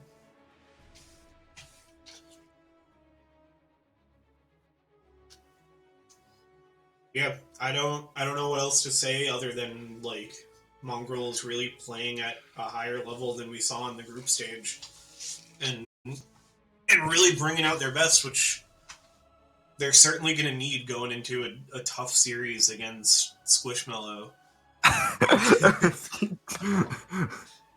God, it's great. Every time I think about a team having to play against Squishmallow, it just feels so cursed. Yeah, I mean they're not infallible. Yeah, like we've seen that. At least Anti-Farm. I'd have to look back at everything. Actually, I think I have that from the group stage. Did anybody else get a game off of them? No. We've seen Anti-Farm take a game off of them. Mongrels just beat Anti-Farm pretty decisively. So I don't think this is going to be as huge of a stomp as people might expect. It's definitely like, yeah, that is the nature of the Kaya division, is we tend to have one team that's pretty high MMR above the next, and it is hard for somebody to come up against them to bring them down in the bracket. But like that's why we play out a full bracket. And when we get a team like the Mongrels who can get on a run like this, like, because again, like Anti-Farm, pretty definitive 2 seed, came in off of bye. Mongrels came off of another series that we haven't really seen yet. I might go back and cast that series now too, because this was a really strong showing from them, and I kind of want to see how they got here. Of like they're on a roll, and that kind of momentum makes a big difference. It's, you know, maybe numerically with MMR it hasn't been the same kind of thing, but we've seen it time and time again in like TI of a team that you don't expect, a team that is supposed to be not as good of a team, gets on this kind of run and beats the team that is supposed to be the good team, the better team. Like, it is, I don't know, that's what's super fun about Dota. It's not cut and dry of just Team A is better than Team B. We're definitely seeing that play out right now with, like, Western Europe, where, like, pretty definitively the best division that there is. Like, that division's a mess right now. You cannot just say Team A better than Team B, because you have mostly throwing into the mix is like Ooredoo Thunders, who just came up from Div 2 and is like beating the best teams and losing to the worst teams. Like, Dota's weird, and I'm excited to see things not going the way that you'd expect.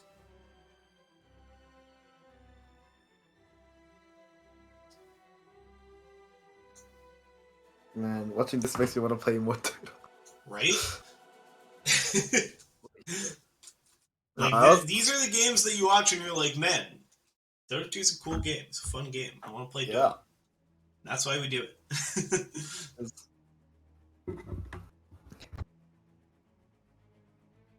Hi, Dusty. I'm glad you could catch some of this live. Oh my god, wait, Dossie's here? Holy shit. Yeah. Dude, well played, man. Yeah, it really. That was crazy really to watch, actually. Games.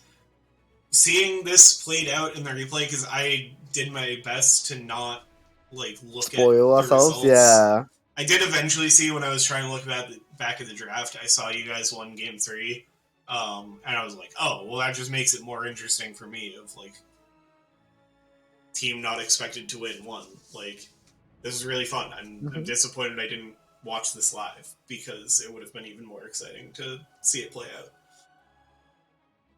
Yeah, imagine if we could look at their drafts and not see. Oh god. Yeah. Is there anything else you wanted to say about the series? I mean, I think that's all I've got. I mean, yeah. As always, keep an eye out for upcoming matches. We should have Squishmallow v Mongrels upper bracket finals happening soon. You've made at least one new Mongrels fan tonight, so we'll be excited to see if they can get another upset going into that series.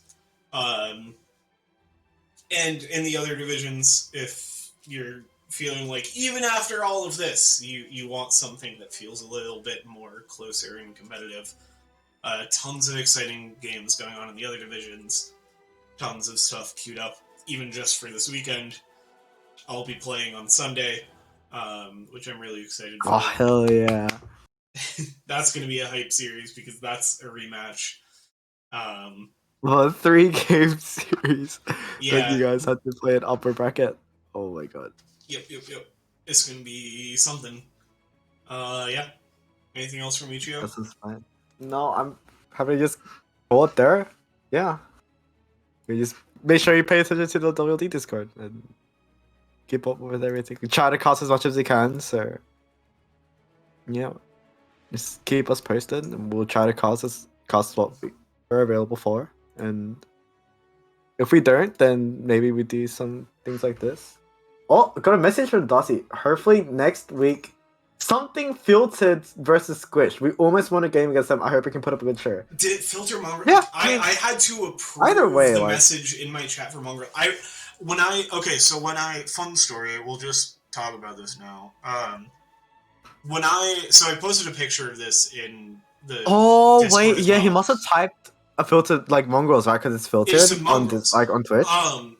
Right. Yeah. Baffling. So when I was setting up my stream and saying Mongrels versus Anti-Farm, I was like, oh, it doesn't want me to include Antifa in my stream title. Like, oh, that makes sense. Like, politically charged thing. Like, they don't want allowed. I was like, okay, so I'll just like figure out some abbreviations to express this in the same way. But I was surprised because I've cast at least one Anti-Farm series before and I didn't have a problem. And Zach pointed out, and now that like Automod just pointed out, Mongrels is the problem. And I'd never experienced that before. Like I mean, hopefully I'm not just saying the name of this team like openly and it's some bad thing. Like, to me that just means like animal. Like that's my only association with it, and it's like I guess it's a bad thing that I shouldn't be saying according to somebody, but to my knowledge, it has no bad connotation. Oh, okay. I figured out why it has a bad connotation. Okay, I just searched it up, but yeah. I'm still streaming on Twitch. Who has some problem with it? So okay. should I end the stream? No. Details. Okay. It's just a bad slur, I guess, like racially charged slur, I guess. Okay. That's why it got filtered out. Yeah. Yeah. If I had to. Yeah. But I actually had no clue. I've never. Yeah, I've never heard that in a racially charged Yeah. connotation. That is very surprising to me. I can imagine because I'm familiar with kind of similar things in that kind of connotation, but I've never heard of that specific word. Anyway, here I thought Anti-Farm was the problematic team name of the league, and I was wrong. Lucky. But yeah. So, hope to see Redacted against Squishmallows coming up soon. And for Anti-Farm, it is not the end. They go on to the lower bracket. Let me look at, because I do have... Here we go.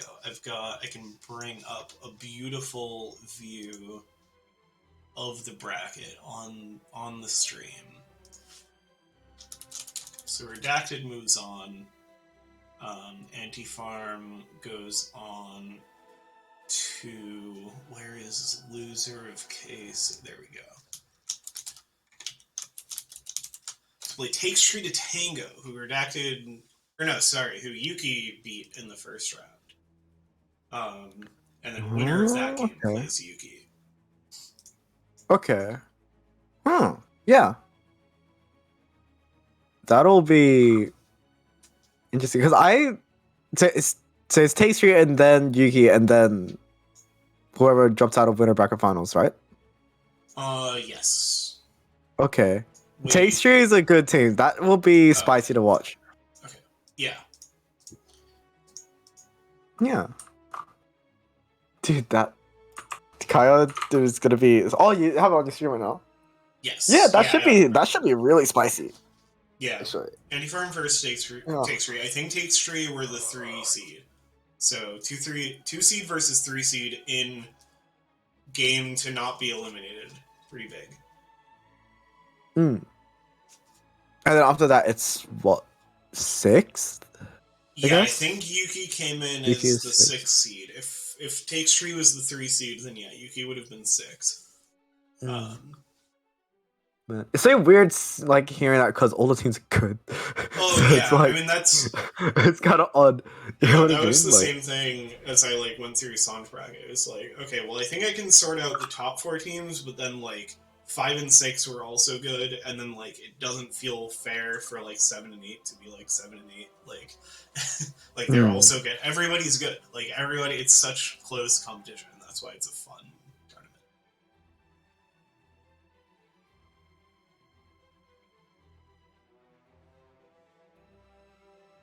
Yeah.